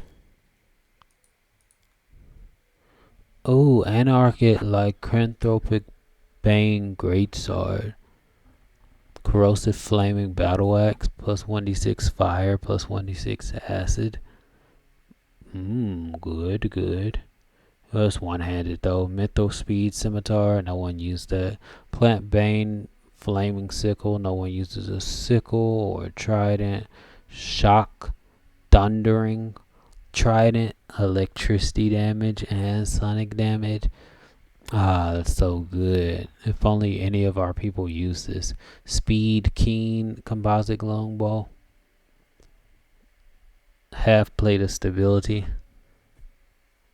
+3 half plate grants the wearer +2 bonus saving throw, avoid daze and shaking. Leather armor of greater cold resistance.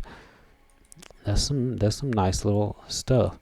But we don't need it.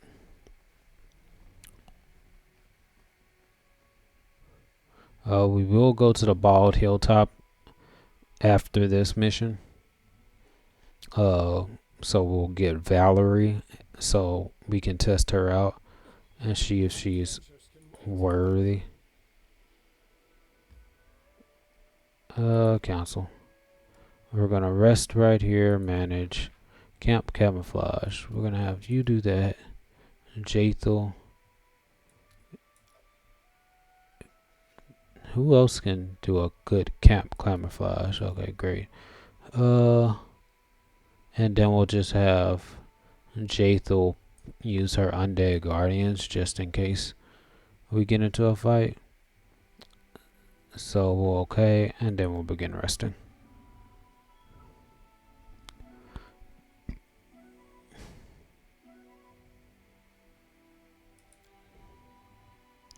Jathel, I like Jathel as curator, as ally. At least right now, I do want to take control of these lands. Sooner I take control of lands, the sooner I can just have just great movement speed. That's why for that place we just annexed, that's the one that I'm gonna be putting our town in. That way I can put a teleporter in there. So we'll get to Tanika. Okay, let's see what foolishness I have to face in here. But we are gonna buff mage armor, bull strength, bull strength. Let's see what Jathel has. Does she have bull strength? Bull strength on herself. She does have a lot of spells. The only issue is effortless armor, enlarged purse. Isn't that what it is? Enlarged person. Why can't I affect it What a large person is because she's undead. Mirror image. Shield. Oh, okay. Perfect. Shield. Blur. Blur. We should move. I'm pretty sure there's not going to be any tough enemies around here. Blur. But was that not? Oh, that's invisibility. Blur. Okay, now we can go in here. No problems. Blur. Blur. Animal growth. Ha ha ha. Just buffing for no reason now. Okay, now we're ready. I do need a scythe. That was the mistake I made, was taking her scythe away. Taneka, the woman, seems incredibly old and haggard. It's hard to believe she can move at all, let alone reach such wild places. But her dark eyes burn with a cold flame. Why do you disturb a poor pilgrim? I live, perhaps, my final days. She suddenly trails off upon casting her eyes upon Jathal. Has Urgathoa heard my plan? Please, I have been waiting for so long. Jathal does not seem pleased. She looks upon the old woman's pale and wrinkled face, barely concealing her disgust. You may call me Jathal. You guessed correctly. We serve the same goddess, in case you are unaware. A servant of Pharasma is chasing you. We could help you, but first I would know who you are and how you might prove yourself useful. The woman nods lifelessly. I'm not surprised. The servants of Pharasma have chased me for nearly 40 years. My name is Taneka. What do you want to know? Who are you? What do you want from us? This cannot be explained in one breath. Long ago I was a powerful priestess of Urgathoa, the leader of a secret coven. I had everything, power, beauty, wealth, and admirers ready to sacrifice their lives for me. I possessed the secret of Urgathoa's ritual, which grants the power to overcome death and old age. It demands the life of blood relatives as a payment, but what of that? I had given birth to 2 adorable daughters and raised them in anticipation of the day when their youth and beauty would become mine. But I was naive and overconfident of my power. I met an enemy who destroyed me and all my hopes of a second youth. But why would you care about the grief of a dying old woman? I still know the secret of the ritual, and I can share it with you, O beautiful Jathal. The ritual will grant you immense power. You can even become a living being again, if that is your wish. All I ask in return is that you prolong my life. Raise me as undead. The other roads to eternity are closed to me, and I do not wish to die. This offer sounds tempting. What do you say, Vanhi? Wait, tell me more about what happened to you. You want Jade to kill you and raise you as an undead, and in return you offer her the secret of a ritual? Wait, tell me more about what happened to you. My ritual demands the victim be properly prepared. Some time ago I took my daughters to the coven's underground hall and lulled them into a magical sleep that was to last many months. However, I did not consider that the father of one of the guests, also an adept of Urgathoa, would put the life of his child above his passion for me, and all that we believed in and lived for. The fool secretly went to beg for help, and where? The temple of Pharasma, no less. The Lady of Grays is not highly revered in our country. Only 2 old priestesses lived at her temple, but when they learned that a secret coven of Urgathoa operated in the city, they called their inquisitor for help. I remember him clearly, so young, so proud, a half-elf of rare beauty, thick brown hair and a gaze that burned with the certainty that he was his goddess's favorite weapon.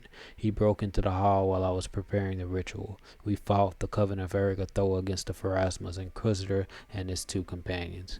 Everyone died that evening except the 2 of us, but no matter how self-confident the young inquisitor was, he could not defeat me. I remember the moment he realized it. I read it on his face when he lost his confidence for the first time, but then he rushed to my daughters, still lying in slumber, and killed both in an instant. Then he turned to me and said, "No way out," and that was that. So he kills your daughters. Were his mocking words a curse or just a guess? I do not know, but they bore the fruit of truth. No way out. My coven died and my secrets were revealed. I had to flee to hide from the Pharasmites in the backwoods down the rat hole, denying myself my usual luxuries. Without my daughters, I could no longer prolong my life and youth.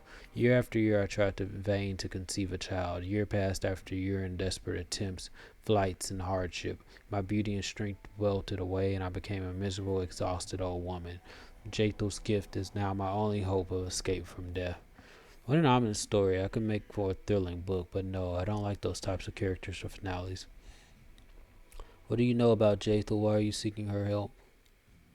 How could I not recognize the one chosen by the goddess? Her power in you shines like the full moon on a black velvet sky. I know that she can do many things, including sharing her gift with others. What are you doing in the Valley of the Dead? I came here sensing the awakening of an ancient and powerful undead creature, hoping perhaps I could somehow scoop up a handful of his incredible power, turn myself undead, and slip away from death, but it seems that I'm too late. Definitely too late, Tanaka whispers and lowers. Let's talk with some. You want Jacob to kill you and raise you as an undead, and in return you offer her the secret of a ritual? I do not think killing me is necessary. Only the pathetic remnants of my former strength support my body. I need only loosen my grip and my end will come swiftly. Yes, in exchange I offer a priceless secret. It can be used in many ways, to grant new powers or even a new life.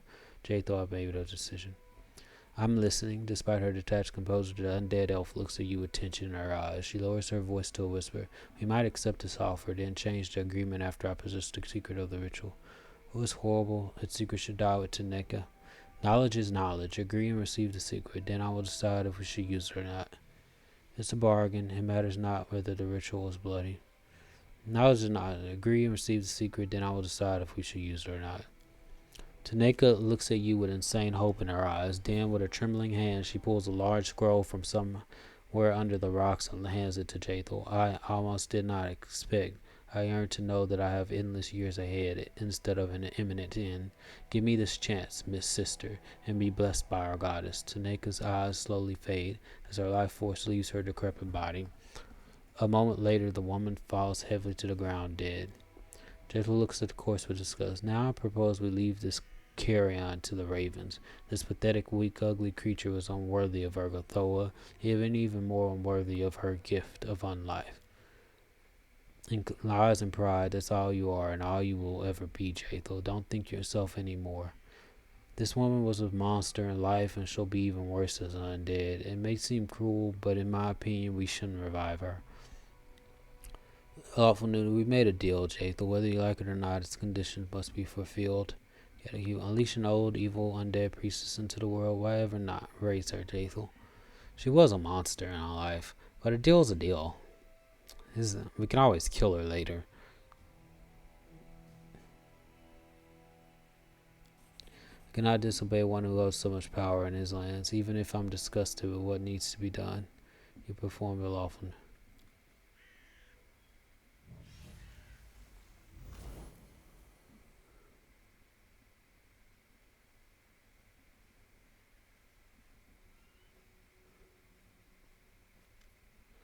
The false merchant Anio walks towards you with an easy gait. His calm friendliness has disappeared.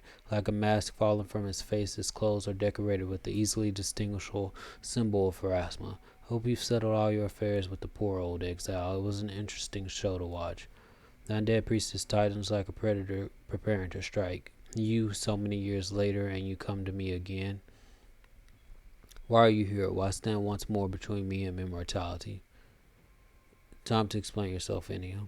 I don't have much to add beyond what I'm sure you already know. I'm the Inquisitor of Pharasma, and for almost 40 years I've hunted the undead and cultists of Ergothoa for the glory of the Lady of Graves. I destroyed Taneka's coven.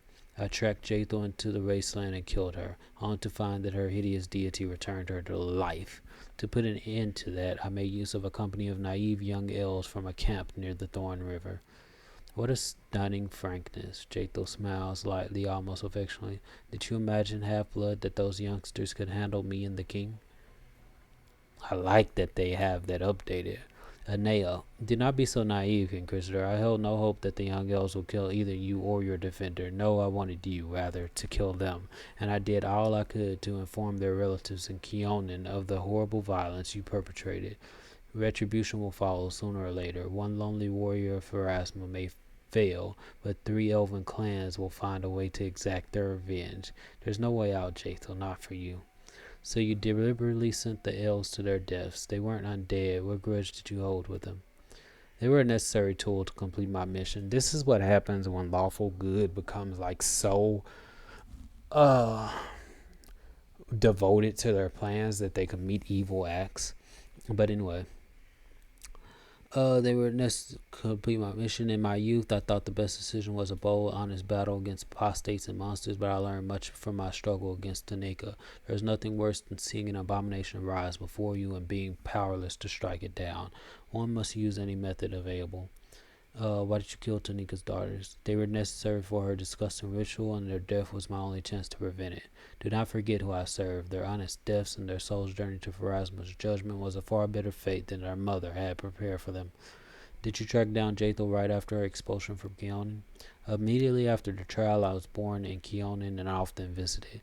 It is uncommon for high society ladies to perform ritual murders for the glory of the Dark Goddess, so the news quickly reached my native Greengold and soon came to me.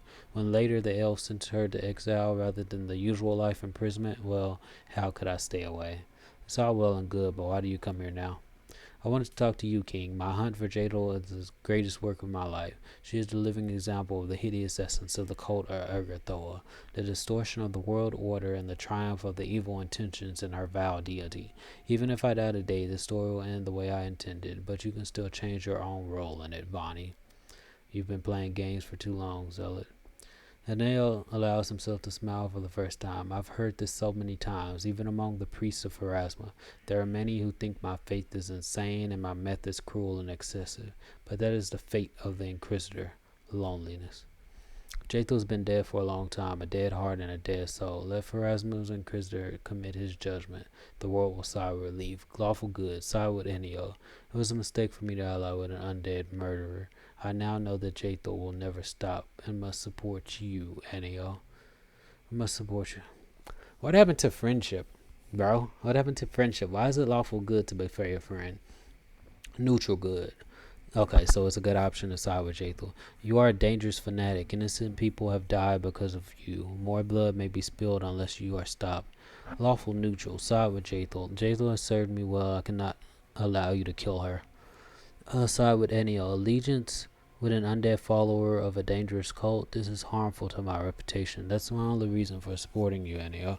Neutral. Side. I care nothing for such nonsense as the blood of the innocent, but I can control Jathel, and that's more than I could say for you, which is unfortunate for you. I don't like that option. I'm going to side with Jathel. You are a dangerous fanatic, innocent, even though this is the good option, but he is dangerous. Well, I shall risk immortality for your death, Pharasmite. Everything will proceed as I have planned, with or without me. We can let her die. She's completely unnecessary. What is that Neo guy? He got his Bane weapon. AC 30. What is this one? Eneos Guard.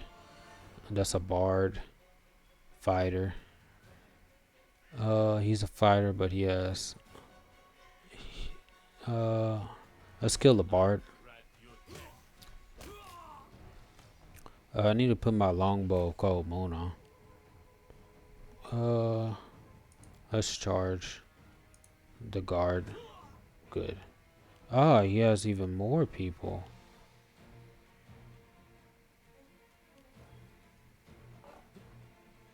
Now I can put. Who is he hitting, Jathel? That's why I buffed, bro. 5-foot step. Haste.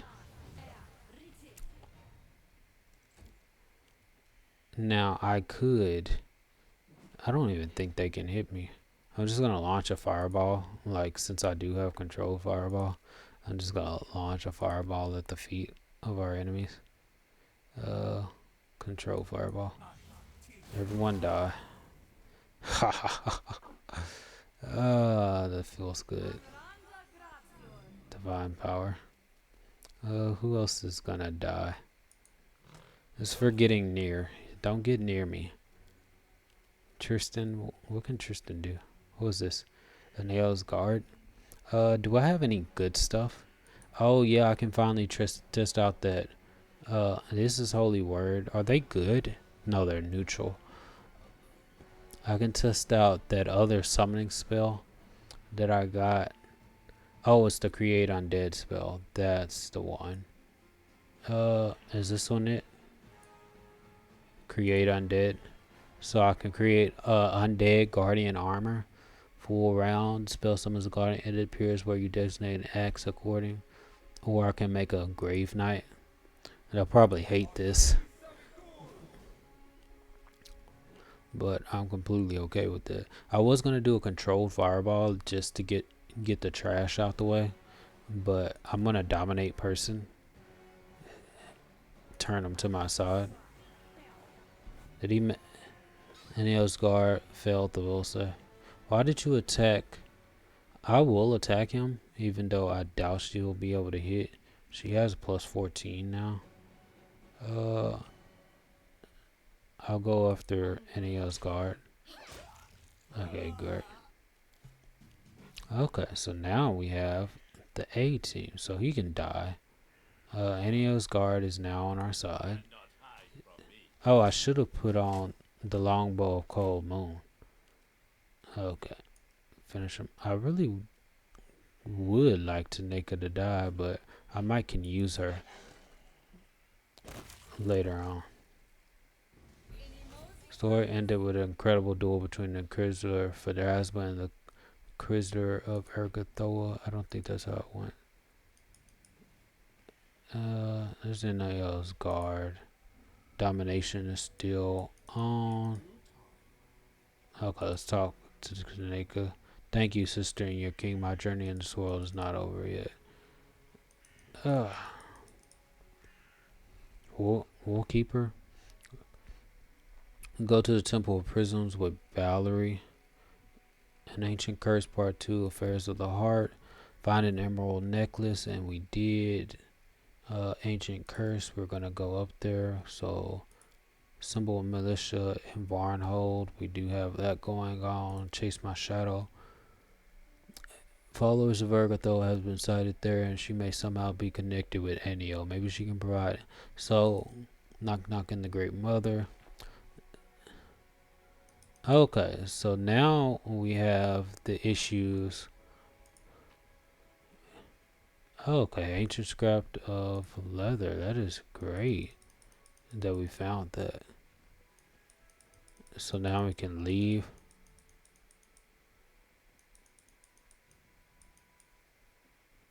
Okay.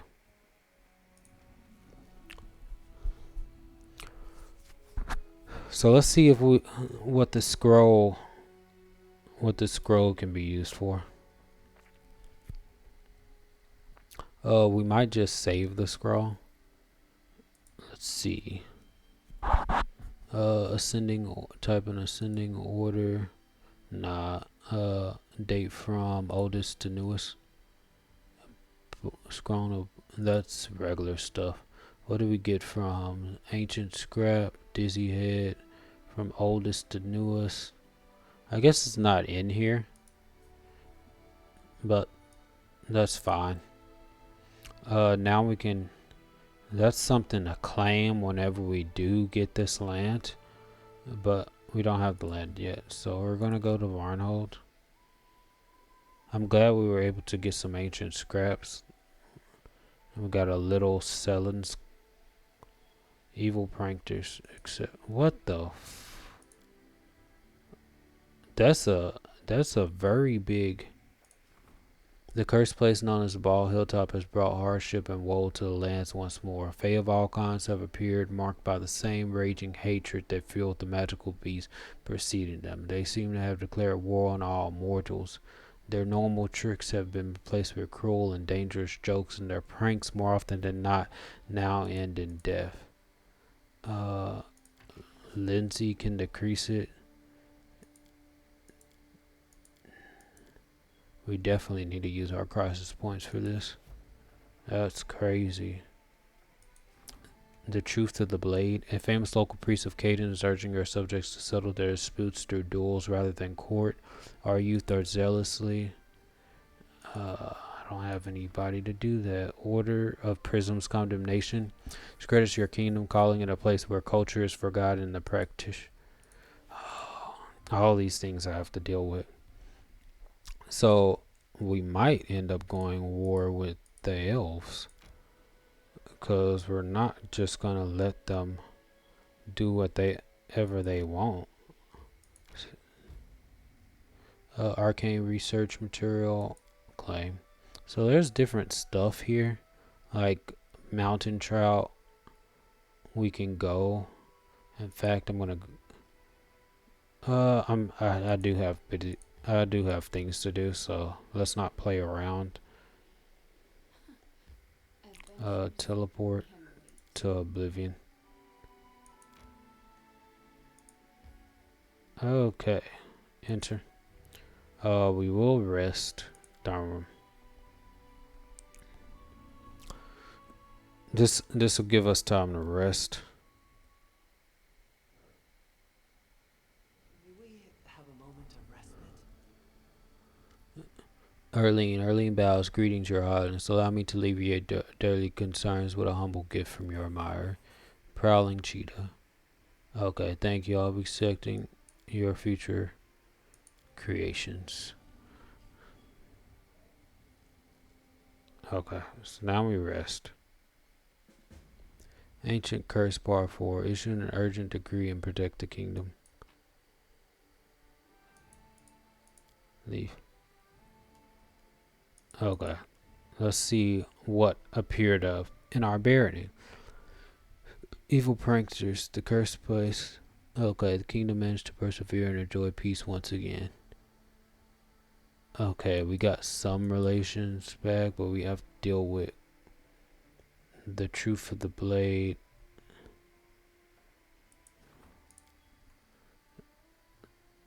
We have to do this by the 8th. Let me upgrade. Let me do Bald Hilltop and then the Linsha thing. Take Valerie with me and do all that stuff. We can leave with this. That's fine. So Jathel's weak. Valerie, we'll keep Valerie. And then we'll accept. Move Valerie to the forefront. She does have some strong stuff. It could have been stronger. I probably should have put like a belt on her or something. Because what does she wear? Oh, okay. +4 Constitution, 4 Strength, 18 Strength. Got a lot of Constitution. We need to boost this up. Let me level her up. Okay, now we're here. We are upgrade. I really should have made sure I was on the longbow of Cold Moon. That's the one mistake. I made. But anyway, Rare Cap Trickster. So it's a level. So they're total level 13s. So this is something to do. These are neutral or evil Fae. Oh, since they're evil, I can use my ability. So first, I could have Lindsay haste, but since I'm here, let's just haste.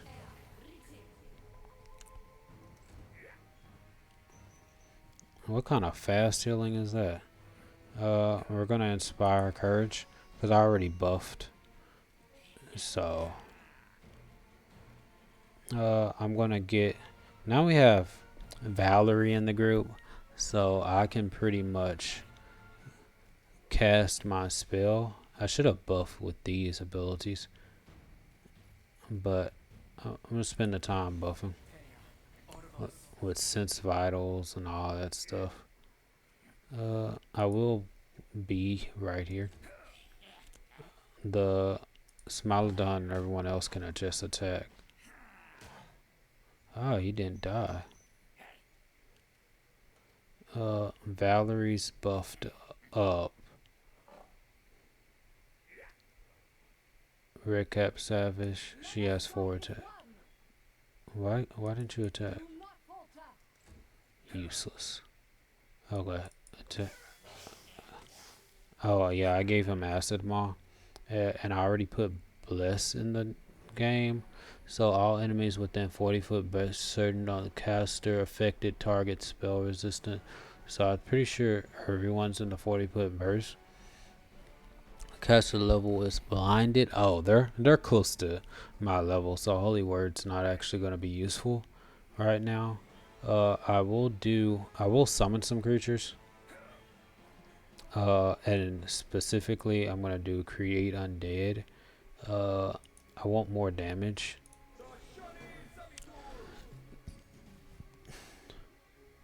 Okay. I do want to finish this guy off. Good. He's dead. Good. Oh, more people showed up. Now we have a drummer cat.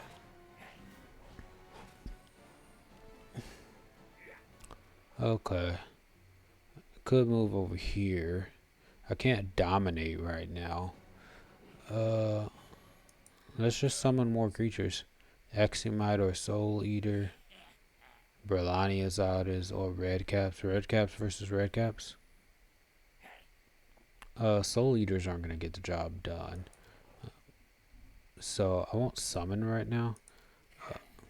I want to use some of my good spells. But my issue is their touch AC, that's 18. Death's touch AC is 22. I just love to disintegrate. It's like one of my favorite spells. All creatures.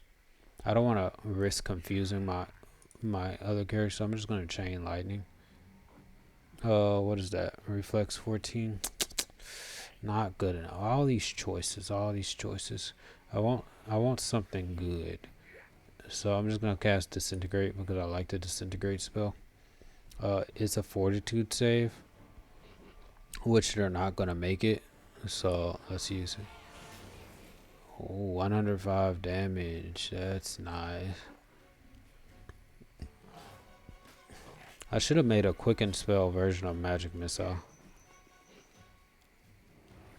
I could do that technically. I am inspiring courage already. Okay, so I guess I could Battering Blast. I have heroism, but I already used Wand of Good Hope. So against this guy, that was a waste. That was a lot of damage. I need to get Battering Blast on Vanhi. So that's me casting Sense Vitals.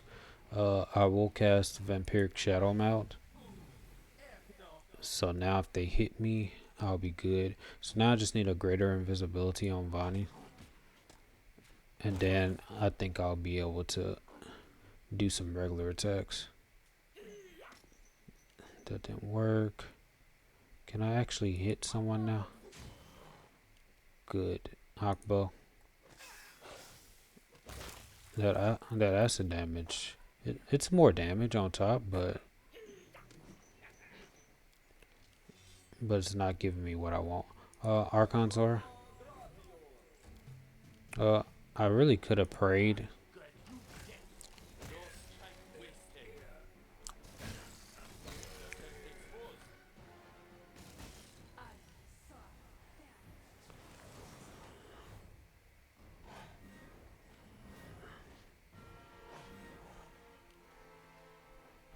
Luckily I got my, what is this? Leafless Lady, level 20. You dry made her level 20. Fast healing, deadly aim. Touch is 21. Dry made her so strong. How much health did you give her? That's the question. 250. So it's going to take some time to get her out my way. So let's just spam Magic Missile. Oh, y'all made a book. Y'all made two Boogeymans too. These ones have spell resistance. That's crazy. 25 AC.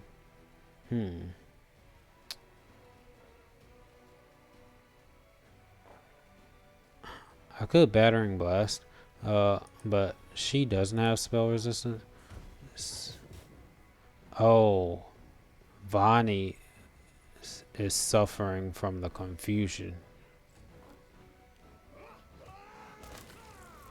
Luckily you killed, at least you killed someone important. Luckily you killed, you hit yourself. Stupid. Let's go over there. Good. Okay. Tristan. Summon a, I love the fire elemental.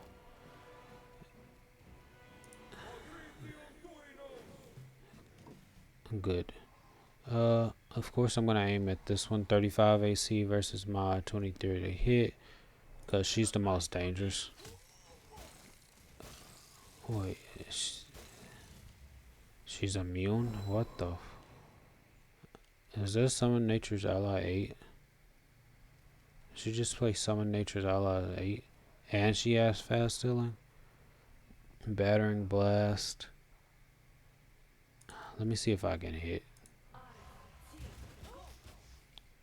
I shouldn't have Battering Blast her, since I definitely need to.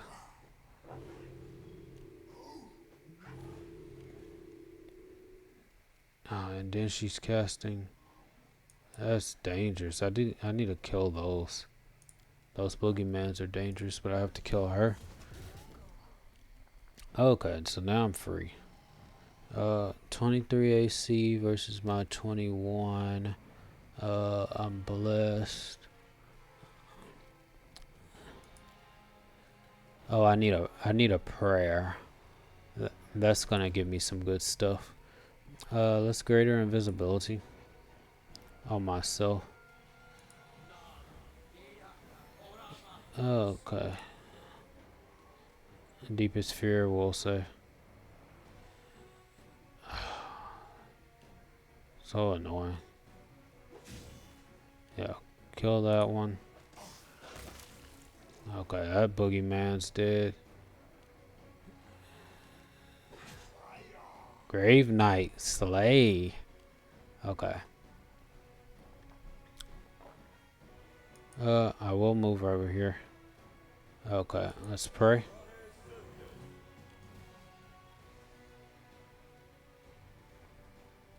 So now it looks like I'm gonna have to use my other bow, since it has, I guess, resistances against cold.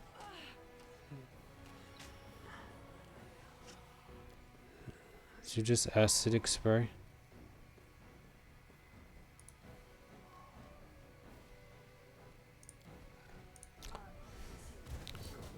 Now, if I want to do more damage, I can still do area of effect spells. Let's see how much damage this Bone Shatter will do on her. 22. Okay, so I can still target her saving throws.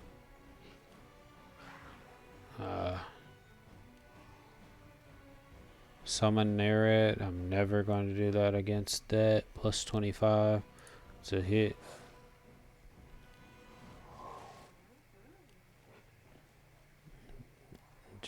Just use all your power on her. I'm never gonna be able to touch her. Blessing of the Faithful Long.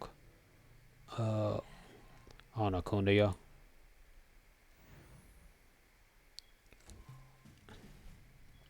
Okay. Good.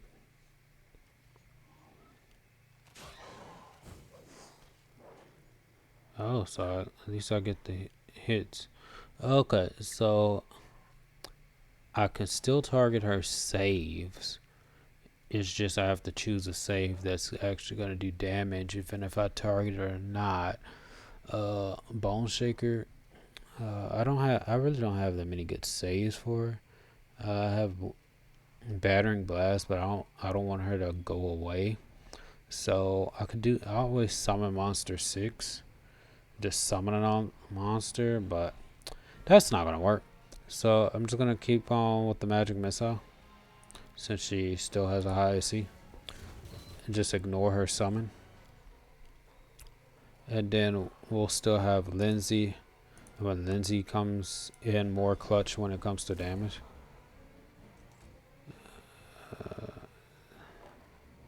Okay, great. Now we can attack next turn with no problem.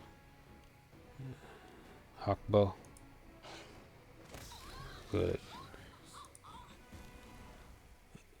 Great. Thank you for that. And then I have all these skin complete. Is that everything? Good. Okay, now let me put everyone together.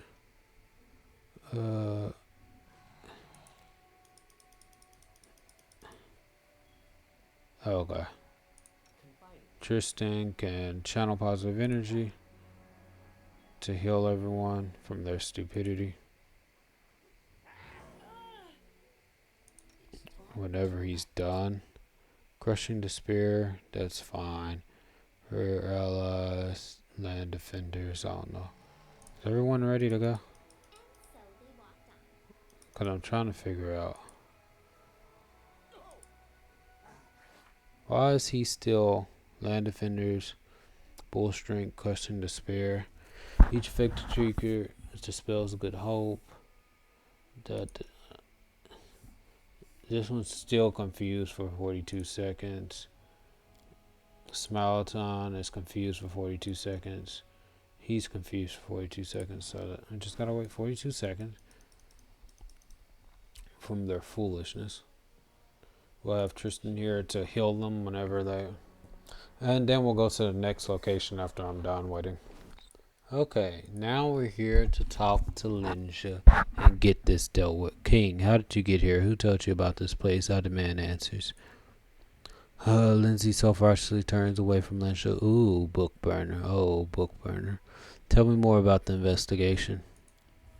Linsha shrugs. We've interrogated the capital's population, but no one proved to have any solid clues. Now we move our investigation to the neighboring villages.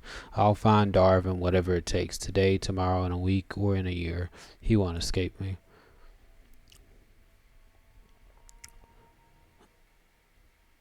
But you never answered my... How did you get here? I don't have to explain anything to you. Not this time. The interests of the Order of the Rack demand a straight answer to my question, and I will have it. The easy way or the hard way. Okay, I stumbled across this place by pure chance. Ha! Darvin told me where to look for you. What? Lucia's hand twitches towards her sword and freezes at its hilt. How did this happen? When? Where is he now? He asked me to get rid of you. You should have executed the criminal, not engaged him in conversation. It was your duty as the ruler of these lands. Or do you have something to hide? I think I'll just have to sort it out personally. Hell Knights to battle. Darvin, great job, my friend. I doubt anyone else could have managed to distract Linsha for so long. Now all that's left is to finish her off. Oh, great. He came out of nowhere. Treason. To battle, Hell Knights. Keep Darvin alive, but kill all the rest. I'm not buffed up, so let's see how strong these Hell Knights are. Hell Knight of the Rack. Level 10 fighter, lawful evil. Roll plus 7, 42 plus 10. That's not enough. Linsha took some damage. So I have Darvin. And they're humanoid.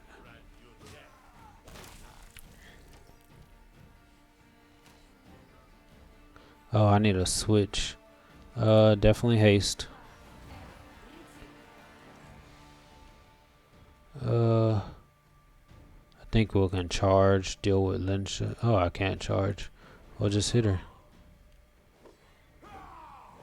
Linsha, you're so trash. How dare you hit Lucia?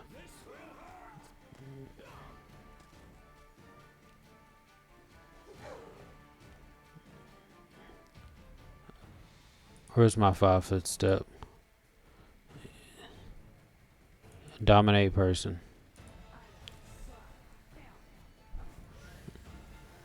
Ha ha ha! That's what happens when you fail the saving throw of a king. Everyone get prayed up. We'll kill all the Hell Knights. He's dead. Oh, we have Hell... How many Hell Knights did they...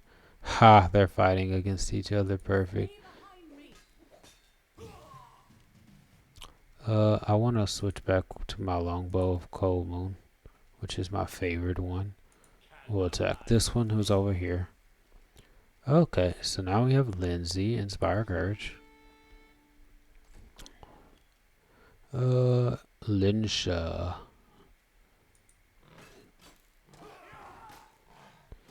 Oh, she has 37. This is not the end. Hell Knight's covering my back. Oh, so I can't kill them all? Oh, she not mentioned doors.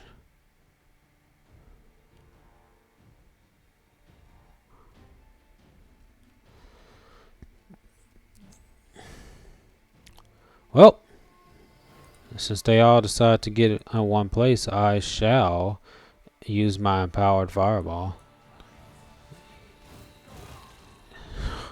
Were they really that weak?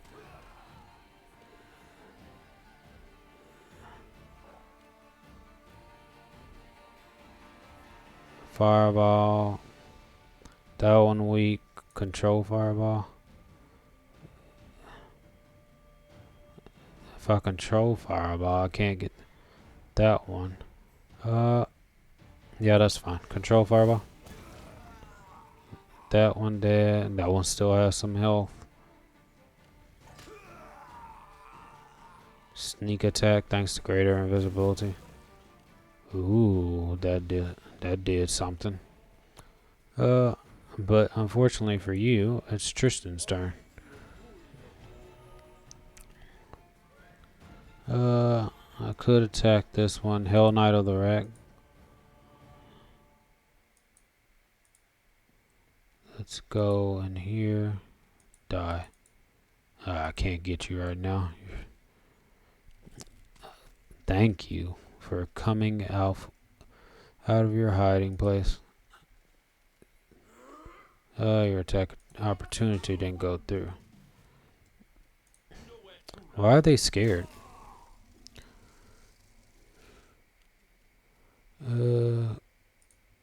Let's see what's in here.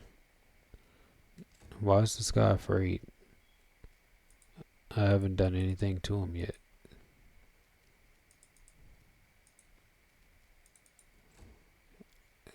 Looks like I can't hit him. Okay, he's on the ground. This is the perfect time to use a burning arc.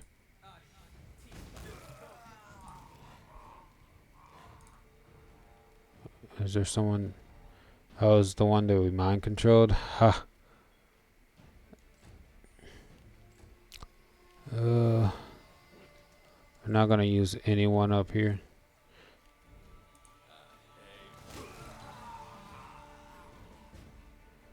And defeat the Hell Knights. Connect. They did have some good weapons and stuff. So now we're gonna have to deal with Hell Knights. We're gonna have to deal with the Temple of Keonin. We're gonna have to deal with so much. Some of these things I could give to Jaethal. And Jaethal, I gave her the Abyssal bloodline instead of Draconic bloodline, but that's alright. We already did that. Text on Arcana stop. Do we win? We'll have to wait for news to arrive. That's fine. Affairs of the Heart. A simple favor. Region upgrade. I will do that. Judgment of the Gods. Is that the night one? Goes Temple. I think they'll put that under Kingdom Quest. How to build a kingdom, peaceful prosperity, and ancient curse, trail of misfortune. Discover what's going on. When it get. Okay, we already did that. Simple favor. I definitely need to do that. I probably clicked it and then just disappeared. Oh, deal with the devil. I knew from the very beginning that this would end in a fight. Well, if it's meant to be, so be it. Let's show those book burners what they should never have come to our land. Defeat the Hell Knights. That's what we did. Unless there's some up here.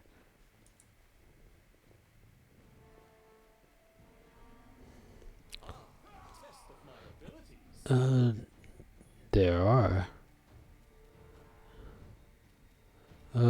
Can I charge from this short distance?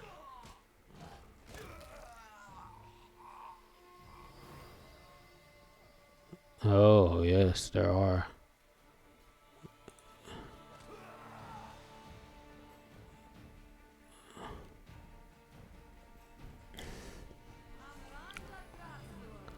And then there's... Okay, I'm gonna bless. Because the party needs to be blessed. Who are all these people chanting stuff? Phantasmal Killer?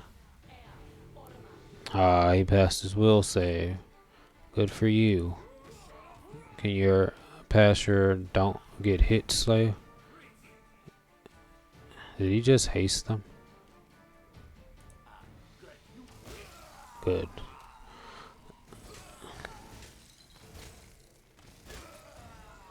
Good. I'm hasted. Can I cast my... I have all my wands. Wand of Scorching Ray will be fun. But I do need to kill whatever. Battering Glass. Ha! And he fell down. That's good.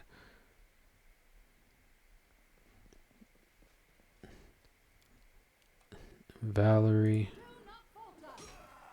Okay, the defensive line. Ah, he came in. Y'all can't get past the defensive lines. Defensive lines are set. So now my Smilodon can just go on and attack. Oh, I need to put animal growth on them. Cause I have haste.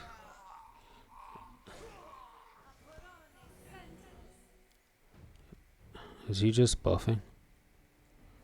Is he just buffing everyone? That is crazy. Let's Archon's Aura. I definitely want to kill that one, but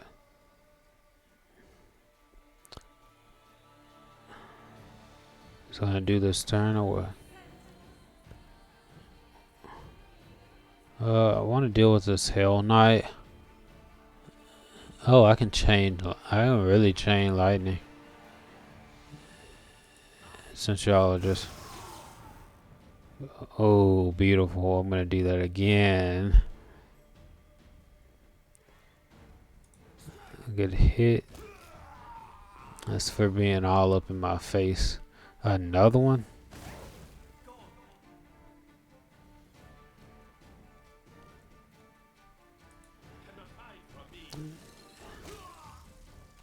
He was weakened.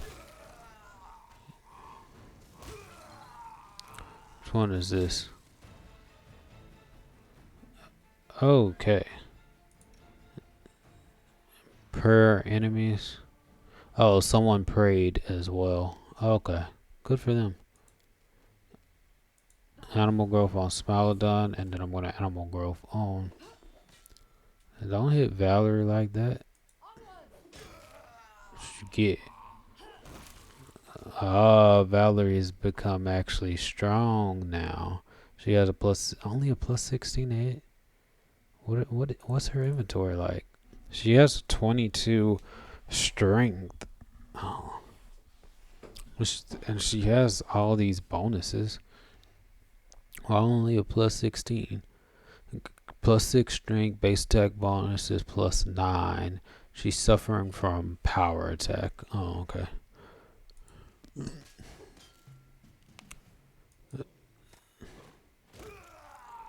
Okay, what I should have done is send the Smilodon out there in charge. But, Knight of the Rack, Knight of the Rack.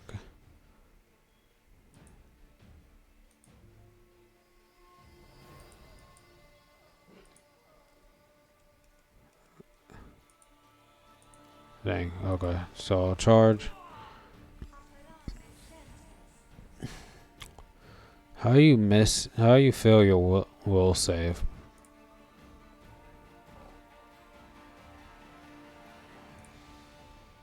Archon Sora, I will channel positive energy because why not? Hold person. What are you better be strong doing all that. Will and fortitude's high. Uh okay, so will and fortitude. I could attack reflex, but let's see. You passed your save. That disintegrate was gonna murder you.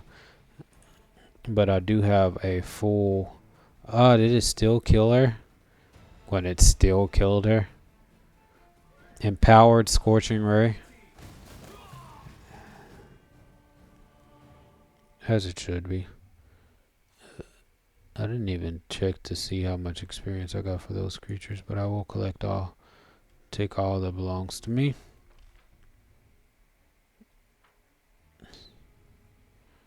I don't think that's the deal with the devil, defeat the Hell Knight. Is that not all the Hell Knights? Okay, there's probably some still downstairs.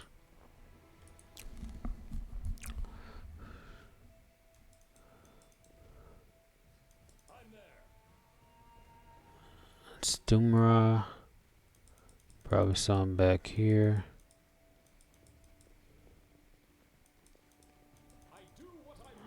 Oh, okay, so that's probably it. I don't see anyone else. Let's talk to her. I see you have some Hell Knights as guests. Do you want to raise this? Blast the snots back to hell. They scare simple folk away just sitting there. Good thing you've shown them what's what. I have to go. Okay, well, that's that. Darvin, I guess I'll talk to him. Darvin turns to you and graces you with a shining smile. I thank you for your help. Without you, I'd never have been able to deal with this fanatic. I hope you'll forgive me for the little show I took the liberty of putting on. After all, the results weren't bad, wouldn't you agree? Anyhow, it seems I owe you an explanation again. That's beginning to become a habit. But before I forget, please accept this modest reward. You've earned every bit of it. You set me up. Now let's your thanks for accomplishments. Explain yourself, then I'm listening. You do remember the whole story I told you earlier, right? About the duel with the Chelish noble and the rebellion which followed his death. You see, that whole story has one little additional piece. Well, not so little to be precise, Darwin grins. His name is Mammon, and he's one of the archdevils, the ardent prince, or so I've been told. He's made a pact with me, and I'm having trouble upholding my side of the bargain, and his patience is growing thinner by the day. That Chelish noble had a pact with Mammon too, which I expect is commonplace for the Chelish nobility, and the noble was in no hurry to fulfill his end of the deal either. By killing them, I earned Mammon's gratitude, and he offered me a similar pact, a handsome sum of gold, and my cherished dream come true. That's what he promised me, so how could I say no? Remind me, how did you make a pact with Mammon? You do remember the whole story I told you earlier, right? About the duel with the Chelish noble and the rebellion, which followed his death? You see, that whole story has one little additional piece. Well, not so little, to be precise. His name is. Oh, he's repeating that. What was the point of your pact with Mammon? I'm to become a king, no more, no less. Darvin grins, but this time his grin is joyless. The subjects of my kingdom are supposed to worship Mammon as their official deity and pay taxes to his temples. It's not so difficult a task, I suppose, especially if you have enough money. The only problem is Lynchia. The moment I lay my kingdom's first cornerstone, I'll become an easy target. She'll instantly find me and promptly introduce me to all her torture devices. However, I fear that soon I'll have to take the risk and establish my kingdom nevertheless. Mammon is growing restless, and in the end I'd rather risk facing Lynchia than challenge him. So this means you want to become a king. Oh yes, it was my dream ever since I was sailing the inner sea as a part of the Taldorian merchant fleet. I even came up with a name for my kingdom, Brineheart. Fond memories of those careless times, when I had neither crazy zealots nor offended archdevil chasing me. Such a beautiful story, and the name, it reminds me of my favorite pirate books. Oh, so many stories are swarming in my head. Honestly, this guy's like, it's like, he's not a villain, he's not a hero, he's just Trash. What do you want from me? Help me get rid of Lynchia once and for all. Of course, your help will be amply rewarded. It can be very grateful. Uh, I'll take your deal. That's because Lynchia is already going to come after me anyway, so I might as well get some out of it. Excellent. In that case, I'll establish my capital immediately. It'll be a thriving trading hub, and its king will count himself in your debt. You won't be disappointed. You have my word on that, and I always kept my promises. Oh, same can be said about you. Darwin smiles disarmingly. Oh wait, further developments.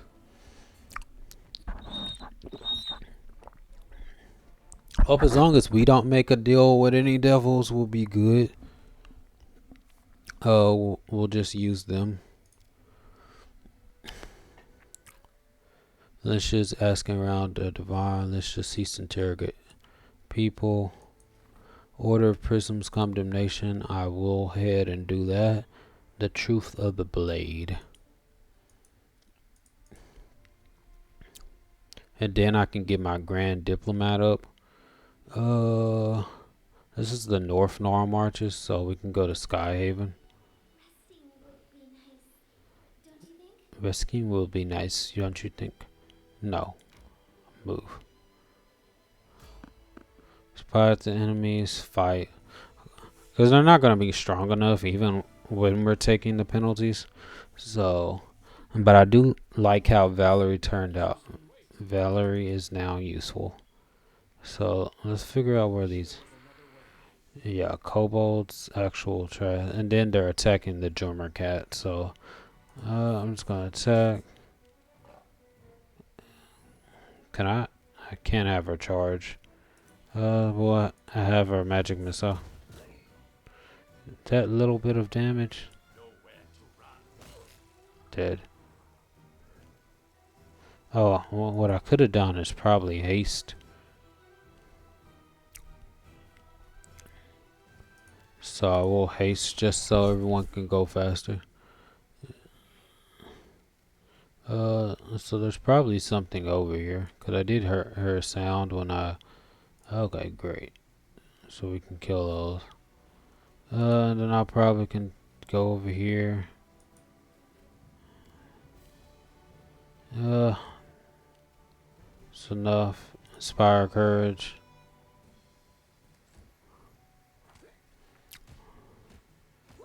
You should be, yeah, you should be able to take on a kobold. Oh. Valerie. It's easy taking out kobolds. Am I like a bully for this or what?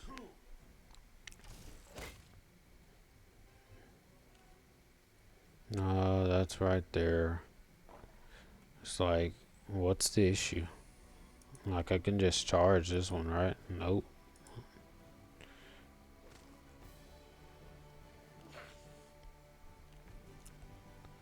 You should have run. Attack. So now I only have one more. Death. Collect.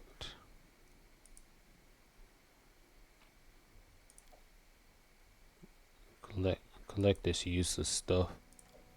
It's not useless. I can always sell it.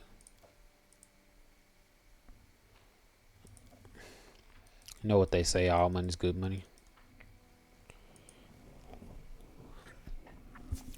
Now we can keep on moving until we get exhausted. Whenever I get to the location, we'll do that. Okay.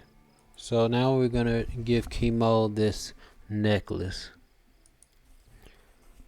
How pretty. I don't know what. Then I should go, blah blah blah. Thanks, Vanhi. You've done me a great service. I already know how I shall repay you. I'll make you a bow. Best bow in the world, but now I must go. And now he's rhyming and all that stuff. Wait news from good.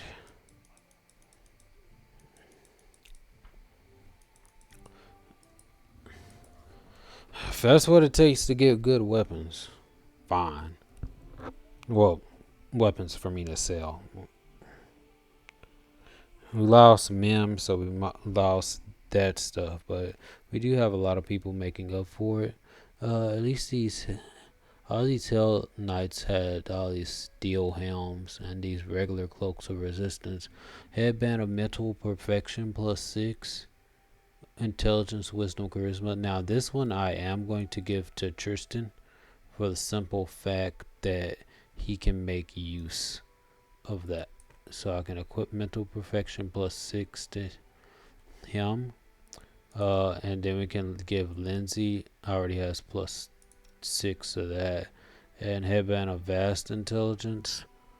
I don't think anyone else needs stuff like that, because she can benefit from charisma, but it's not that big of a deal. Her AC is most important. Her AC is 40 now, so that beats me by 4. And she does have a shield, so she doesn't need the shield spell. When I cast a shield spell, it'll be 42. But I guess it's not a competition. I will take this headband of mental perfection on her.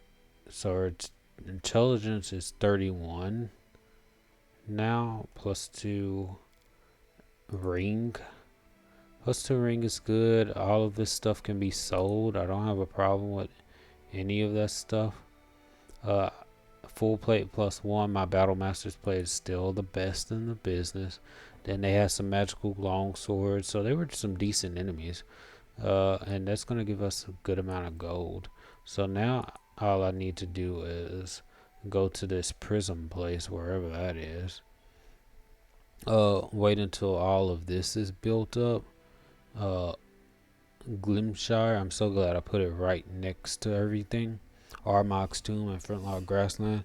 So now I just need to upgrade that to a town and then put a magic circle in there, and then I can just teleport to that location whenever it's time.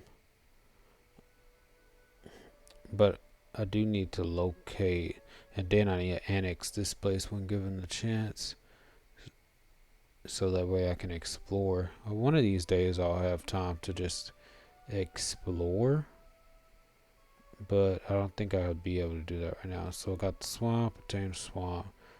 Where is this place? When I find the place, we'll come back. Okay, we are in Shellen's temple. Let's talk to everyone. I need to select the whole party. Everyone's buffed, so if a fight breaks out, we'll be ready. Larry and the High Priest of Shellen. We tried talking to these people. We tried to do all the nice thing with the Paladin. Let the Paladin get everything out off his chest. That didn't work out. They couldn't leave bygones. They left the scar on Valerie, so now we're just gonna kill them if they just step out of line. A white-haired priest looks at you over his glasses. Look who's here, King Vanhi. My respects, and I see you have brought company. The paladin wearing armor strikes his open palm with his fist. Finally, for a woman balancing on the edge of excommunication, you are sluggish, Valerie. Valerie slowly turns her head toward the paladin and gives him an icy look. I'm never in a hurry to meet those who would seek petty revenge upon the innocent for another's alleged transgressions. Please, everyone be calm. Let's not hurry on with accusations and hasty decisions. In the end, we're in a sacred place. Arguments under the vaulting are unacceptable. Who are you?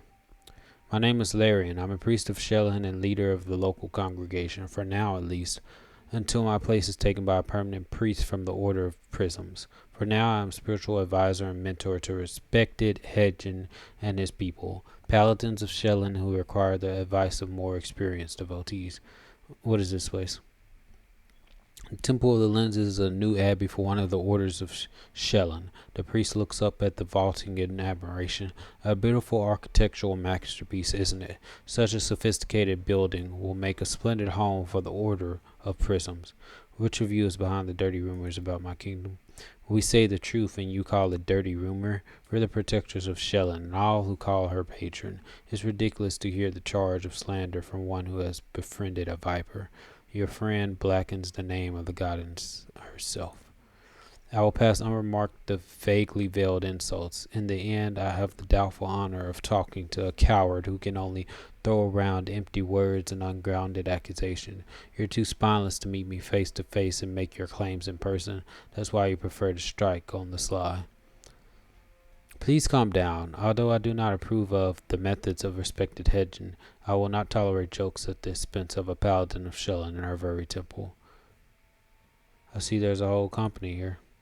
Evold bows in a refined manner. My respects, King. I came at the special invitation of Sir Hedgen. How could I refuse a paladin of my beloved patron? My respects to you, and you, Valerie. Federo Sine nods to you and looks at Valerie. Seeing the scar, he purses his lips and shakes his head sorrowfully. I heard about what happened to you, but seeing it with my own eyes is unbearable. Believe me, I never wanted this. To be honest, I don't even remember striking the blow.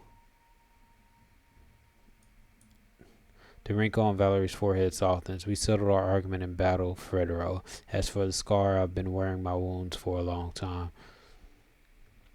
Shellen and her followers, I demand only one thing. Stop slandering me and my subject.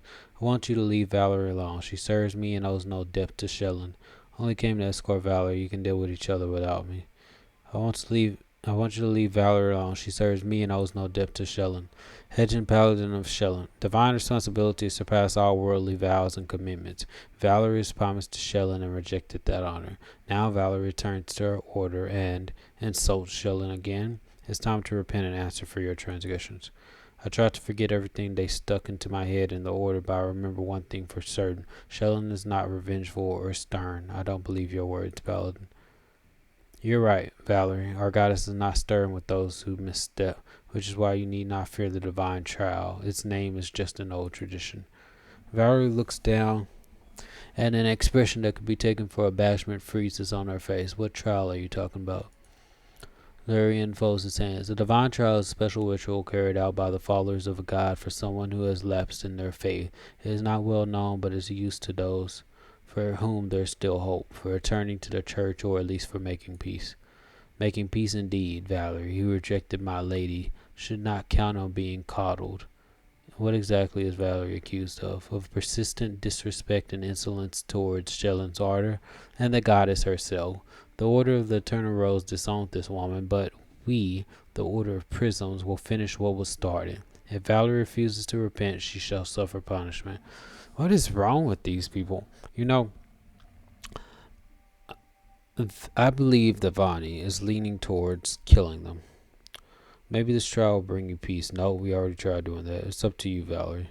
Gaddock, if I were you, I'd tell them smoke brutes to go to... I will consecrate your precious temple with your own blood. Nietzsche, it's up to you, Valerie. I'll let you choose. If Shellen's newest order appears each time another one stops persecuting me, my disrespect for your goddess will only grow.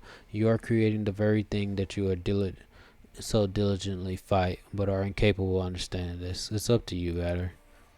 Valerie keeps silence for a few minutes, then takes a deep breath. Very well, I will endure this trial if it helps to put an end to all this. Awake. Thank you for agreeing, Valerie. Let's begin. Is this gonna annoy me? Shellen's divine trial has commenced. May she be merciful to the lost and confused. It is time to listen to all sides and decide what awaits Valerie. What fate awaits Valerie. Today, under the vaulting of the Temple of Prisms, we followers of the goddess will give you, Valerie, a chance to redeem yourself in the eyes of Shellen. And enough, Larian. Everybody present knows she doesn't deserve redemption. She lost the right to forgiveness on the day she rejected Shellen. This is why people hate paladins. Lawful assholes, that's what there are. Perdosanet clears his throat to attract everyone's attention. I didn't come here to stand silent like an idol. When I challenged Valerie to a duel, she agreed. We fought according to all rules, and our argument was settled. Think what you will of Valerie, but at least she showed me some respect. I never wanted to insult anyone. All I dreamed of was to choose my own way.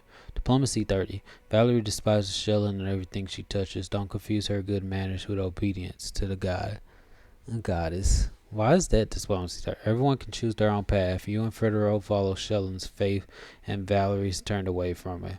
That doesn't mean you can interfere in her life. Um, Now, I would personally, as a gamer, I would choose the higher one because I'll get more skill points. But this one, I feel, is more Vonnie's touch. Or which one would Vonnie do? Valerie despises Shell and everything she touches. Don't confuse her good manners with obedience to the goddess.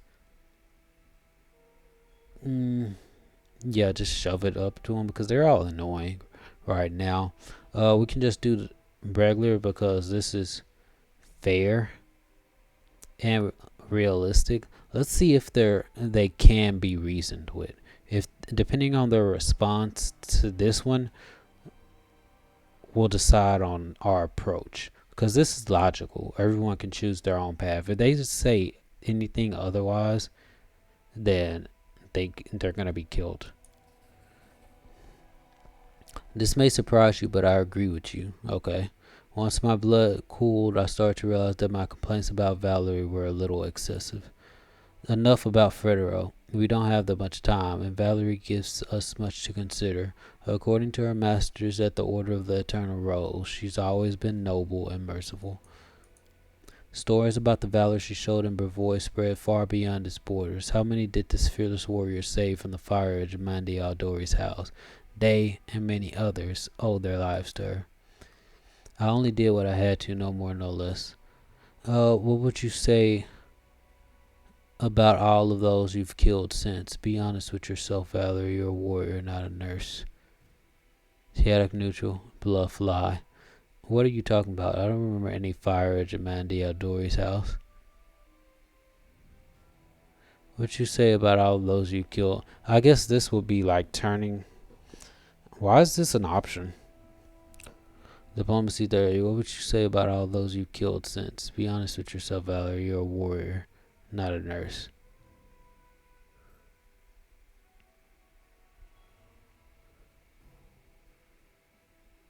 To keep quiet. I guess I don't know what this diplomacy option. Cause I wouldn't. Oh, I guess I'm talking against them. Like I guess that's just to persuade them to not go with her. I'm curious. Okay. I'm going to just keep quiet. So much smugness in our words, so much pride. Valerie closes her eyes in irritation and swallows heavily. You feel she is about to scream. Enough. I'm tired of this endless babble. I shall prove that Valerie is a capricious and dishonorable woman who has twisted her life to pursue a single goal, to harm everything that is precious to Shellen. It's the undeniable truth, you know, and as a victim of her attack, I want to say that, oh, I'm sorry. Go on, Sir Hidgen. I have a reliable witness who can confirm my statement. I present Sir Eveld. Who in the world is that? Eveld the Silver Tongue. Oh, this person. Eveld the Silver Tongue. Eveld pushes his chest out and pulls his chin up. This lady insulted me in front of my audience, for no reason at all. Arrested me with brutal force, and the worst part is, when dust settled and our blood cooled, Valerie didn't even think to apologize for her behavior. I say that only confirms her maliciousness. Leslie turns to you, her face concerned. I know you're worried about Valerie, but honestly, this accusation is completely fair, don't you think? Diplomacy, neutral evil, intimidate 30, whisper to Aval. If I were you, I wouldn't accuse the one who serves the king of the stolen lands. Anything could happen in these parts. I do love that option. Neutral evil. What? I'm sorry, I'm confused. I have no complaints about Valerie, none whatsoever. I have to go. Yeah, get out of my way. Yeah, so Vanhi, so Vanhi. We don't attack things with brute force. We just go around. Watches the bar with a amazed look and then turns to you. What did you do? Why?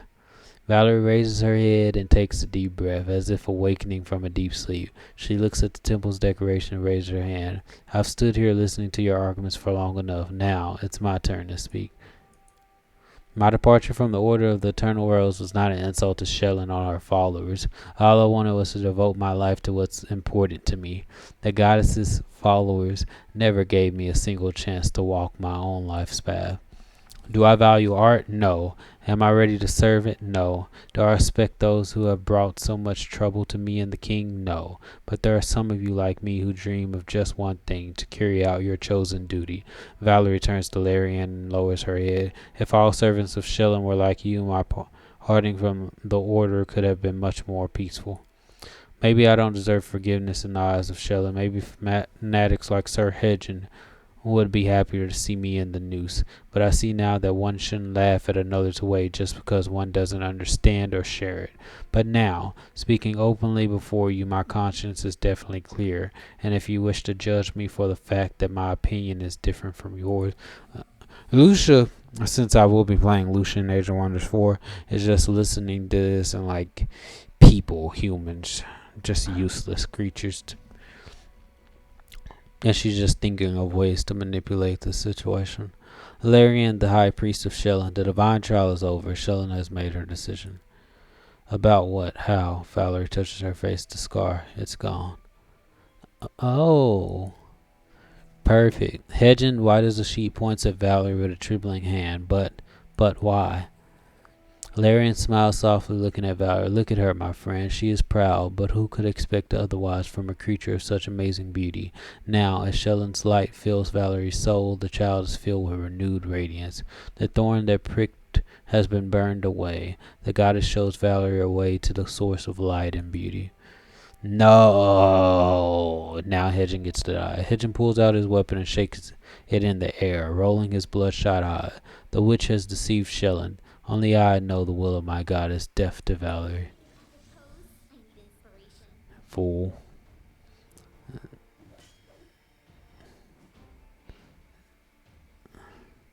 Oh, there's more than one. They do know. I already buffed with like bless and all that stuff. So now I just need to add a few more buffs to the group. I'm trying to see if there's any other enemies. I see 1, 2, 3. Okay. This is the one I want to kill. Hold on. No. I wanted to switch. Haste. I do want to do my empowered one, but all in all, no, because the wolf can die. There's 1, 2. There's only 4 of them per se. Put it right there. It's insane. I won't let you kill them, brother. Okay, who's almost dead? You can die. Paladin of Shellen. You can die. Someone did. Oh, there was another one. Valerie, deal with these other paladins. Lucia. Phantasmal killer. Finally, we can kill one. Good. Perfect. So now we just have to kill this last one. And that's what y'all do. Y'all spend all your time buffing and using summon monster for. Did I already kill the main guy? Oh, I did. All we have is these non-player characters. Useless. Smilodon. Yeah, I'm just gonna shoot.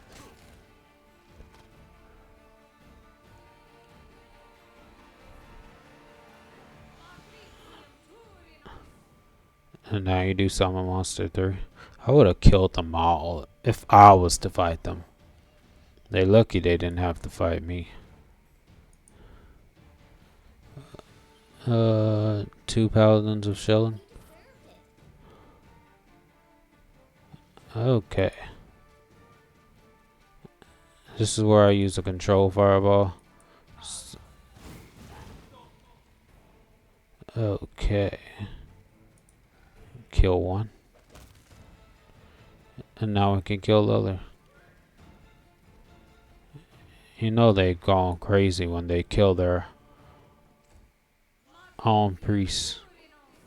Come on, you can't be using summon monster and you got someone right there. This magic missile is not doing the damage that it needs to do.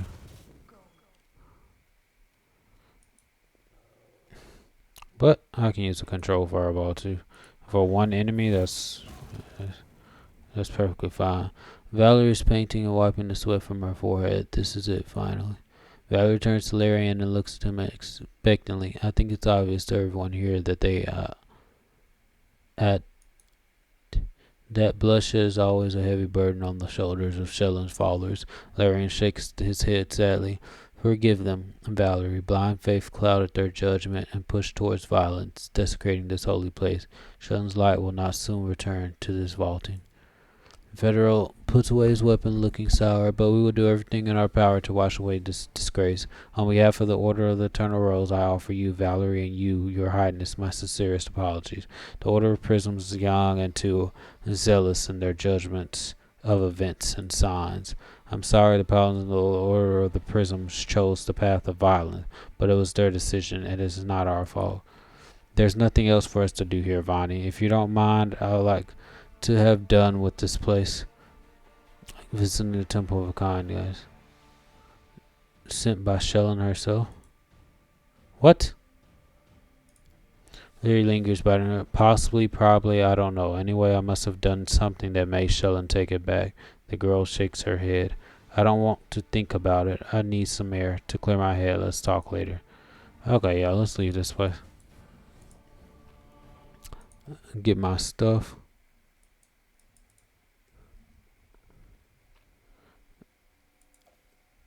Divine trial completed. Of course I want to get everything that belongs to me.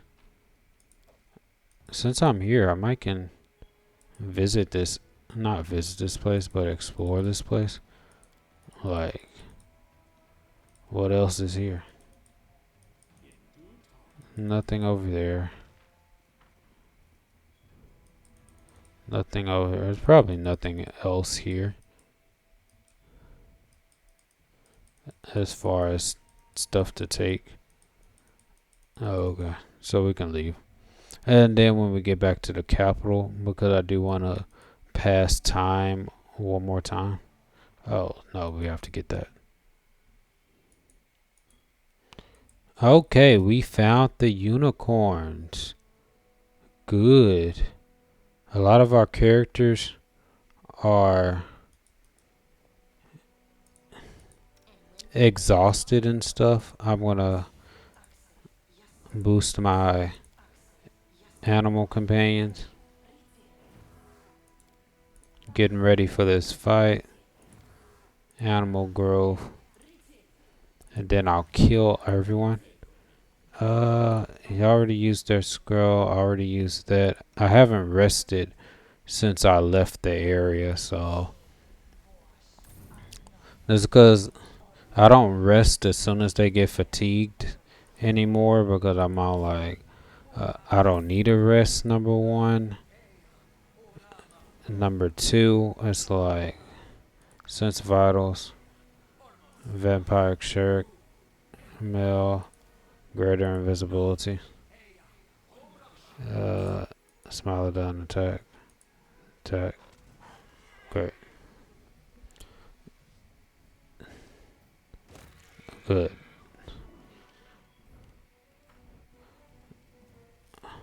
Okay, we'll kill the unicorns since they're just easy pickings. Like, what level are they? Level 4 magical beast. That's fine. Phantasmal killer. I don't know why I did the blood right there, because Uh, can't cast Vine Trap. Bone Shatter. Nah. I'm just gonna cast Ace. I'll stick to the buffing.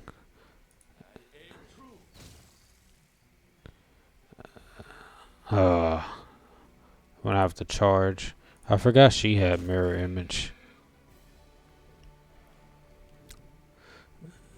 Get in the charge so I can get the attack. Okay, great. So that's something to kill. Can't burning arc. Good magic missile. Nah. I'll just move over here.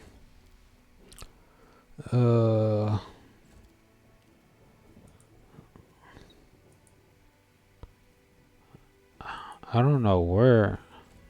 It's probably the last one. I'm just gonna shoot it. Good. You shouldn't have done that. You shouldn't have done that. Blah blah blah blah blah. No one cares. Confusion. I hate that confusion.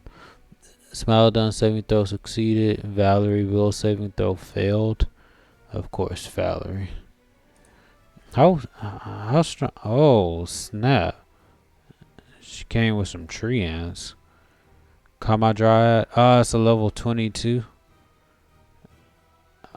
Oh snap! It's a level 20. Ooh.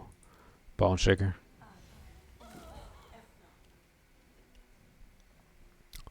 Okay. Do I have my Grave Knight? Grave Knight. I probably should have cast prayer, but we'll inspire courage and we'll get closer. Kundio. Ah, it's a. It looks different from the last Dryad we fought. That's what I thought. That's what I need to remove the bow. It's like, so it's not only. So there's more than one type of creature that's just immune to my damage. We're still gonna attack. I'm just gonna have to use fire against.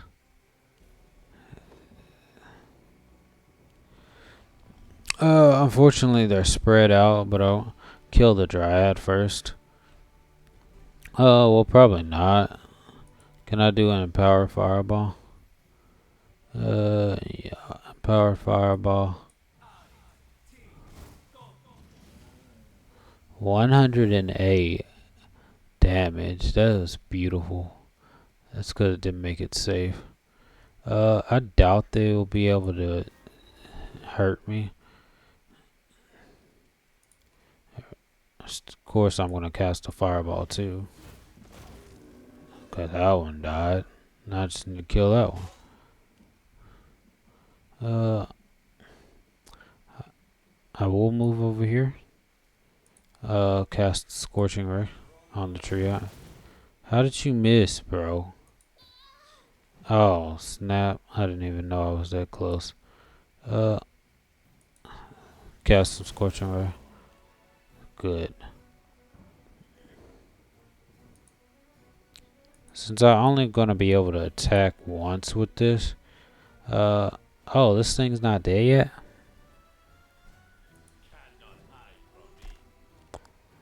That pitiful damage. But I do need to kill this Dryad. Good.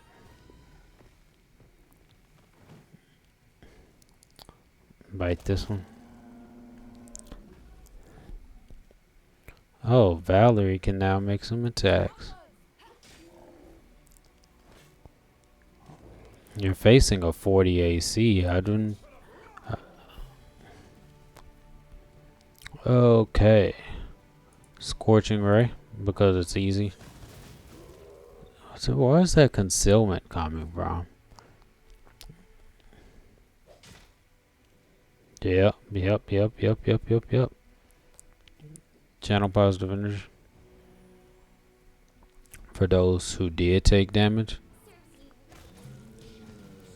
Looks like fort damage was all it. Unicorn horns.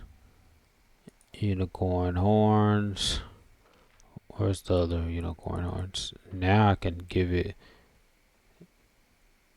Now we can return to the capital without any problems.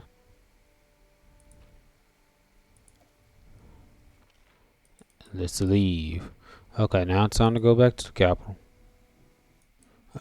Okay, we're back in the capital. We can talk to Erlene. Here's the unicorn song. I hope your partner can be trusted to carry out his part of the deal. Thank you, Your Highness. I'm sure we can make it this time. I'll keep you abreast of our progress.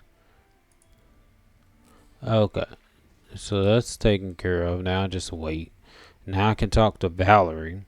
And then after Valerie, then I'm just going to time skip it one time with Lindsay so I can do the Grand Diplomat thing.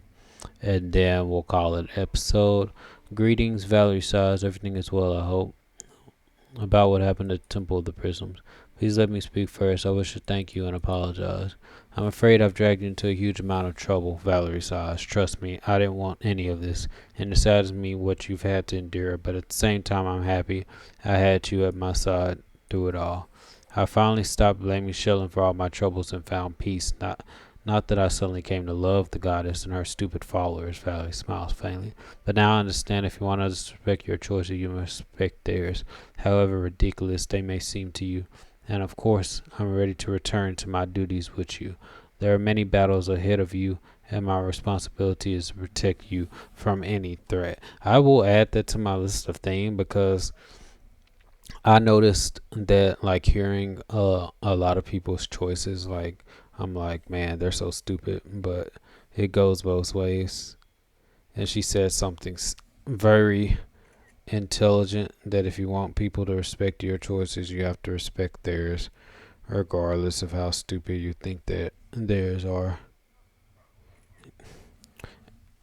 Anyway, lawful good. Today we can overcome any obstacle. The next time someone comes to claim you, I'll just slit their throat. You serve only me. Don't forget it. In your voice, I hear notes I recognize from Federo and other mentors of the Order. Hope you know intention of following their lead. Okay. I'm glad the scar is gone. Touch her face where the scar used to be. At least the world around me has returned to its accustomed place. This morning I found another loaf note under my door. Valerie chuckled, though I can't say I missed the extra attention. So, okay. Thank you for the conversation. Talk to you later.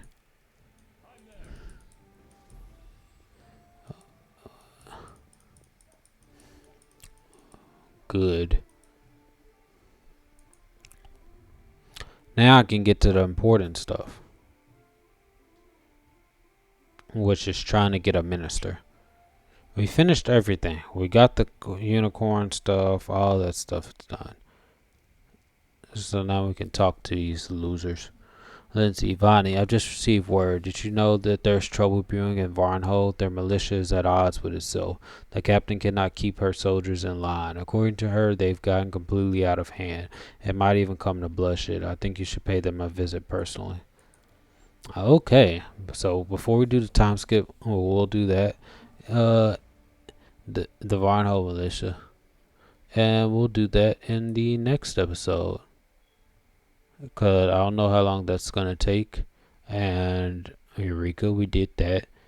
Good. The advisor servants came to an agreement with the mage. His local discovery now belongs to the local mages, and they're studying it with great interest. A war of shadows. You didn't assign an advisor and left the problem unresolved. What's worse, one or other warring families has every local guard. It's because I couldn't do that. We're losing all this stuff. Opportunity to strategist. It's because I didn't have anyone to assign. We can have storyteller do this. These places have had bad reputation. I have this until the 9th to do this, so I can get someone better suited for that. Truth of the Blade. This is DC 21. Famous local priest of Caden, and I need the diplomat for diplomatic stuff. So that's gonna have to wait. We can send the Grand Magister to look into these curses, cause I still want these curses dealt with. Arcane, Divine, Jenna Tannerson, that's 125. Nature of Curses, Kartuk. Let's do Jenna Tannerson. Story letter, storyteller, star project. And then we'll do all this other stuff. It's a magical place. Eventually, we're gonna level up that. But we'll continue for the kingdom stuff at the beginning of next episode. Thank you for watching.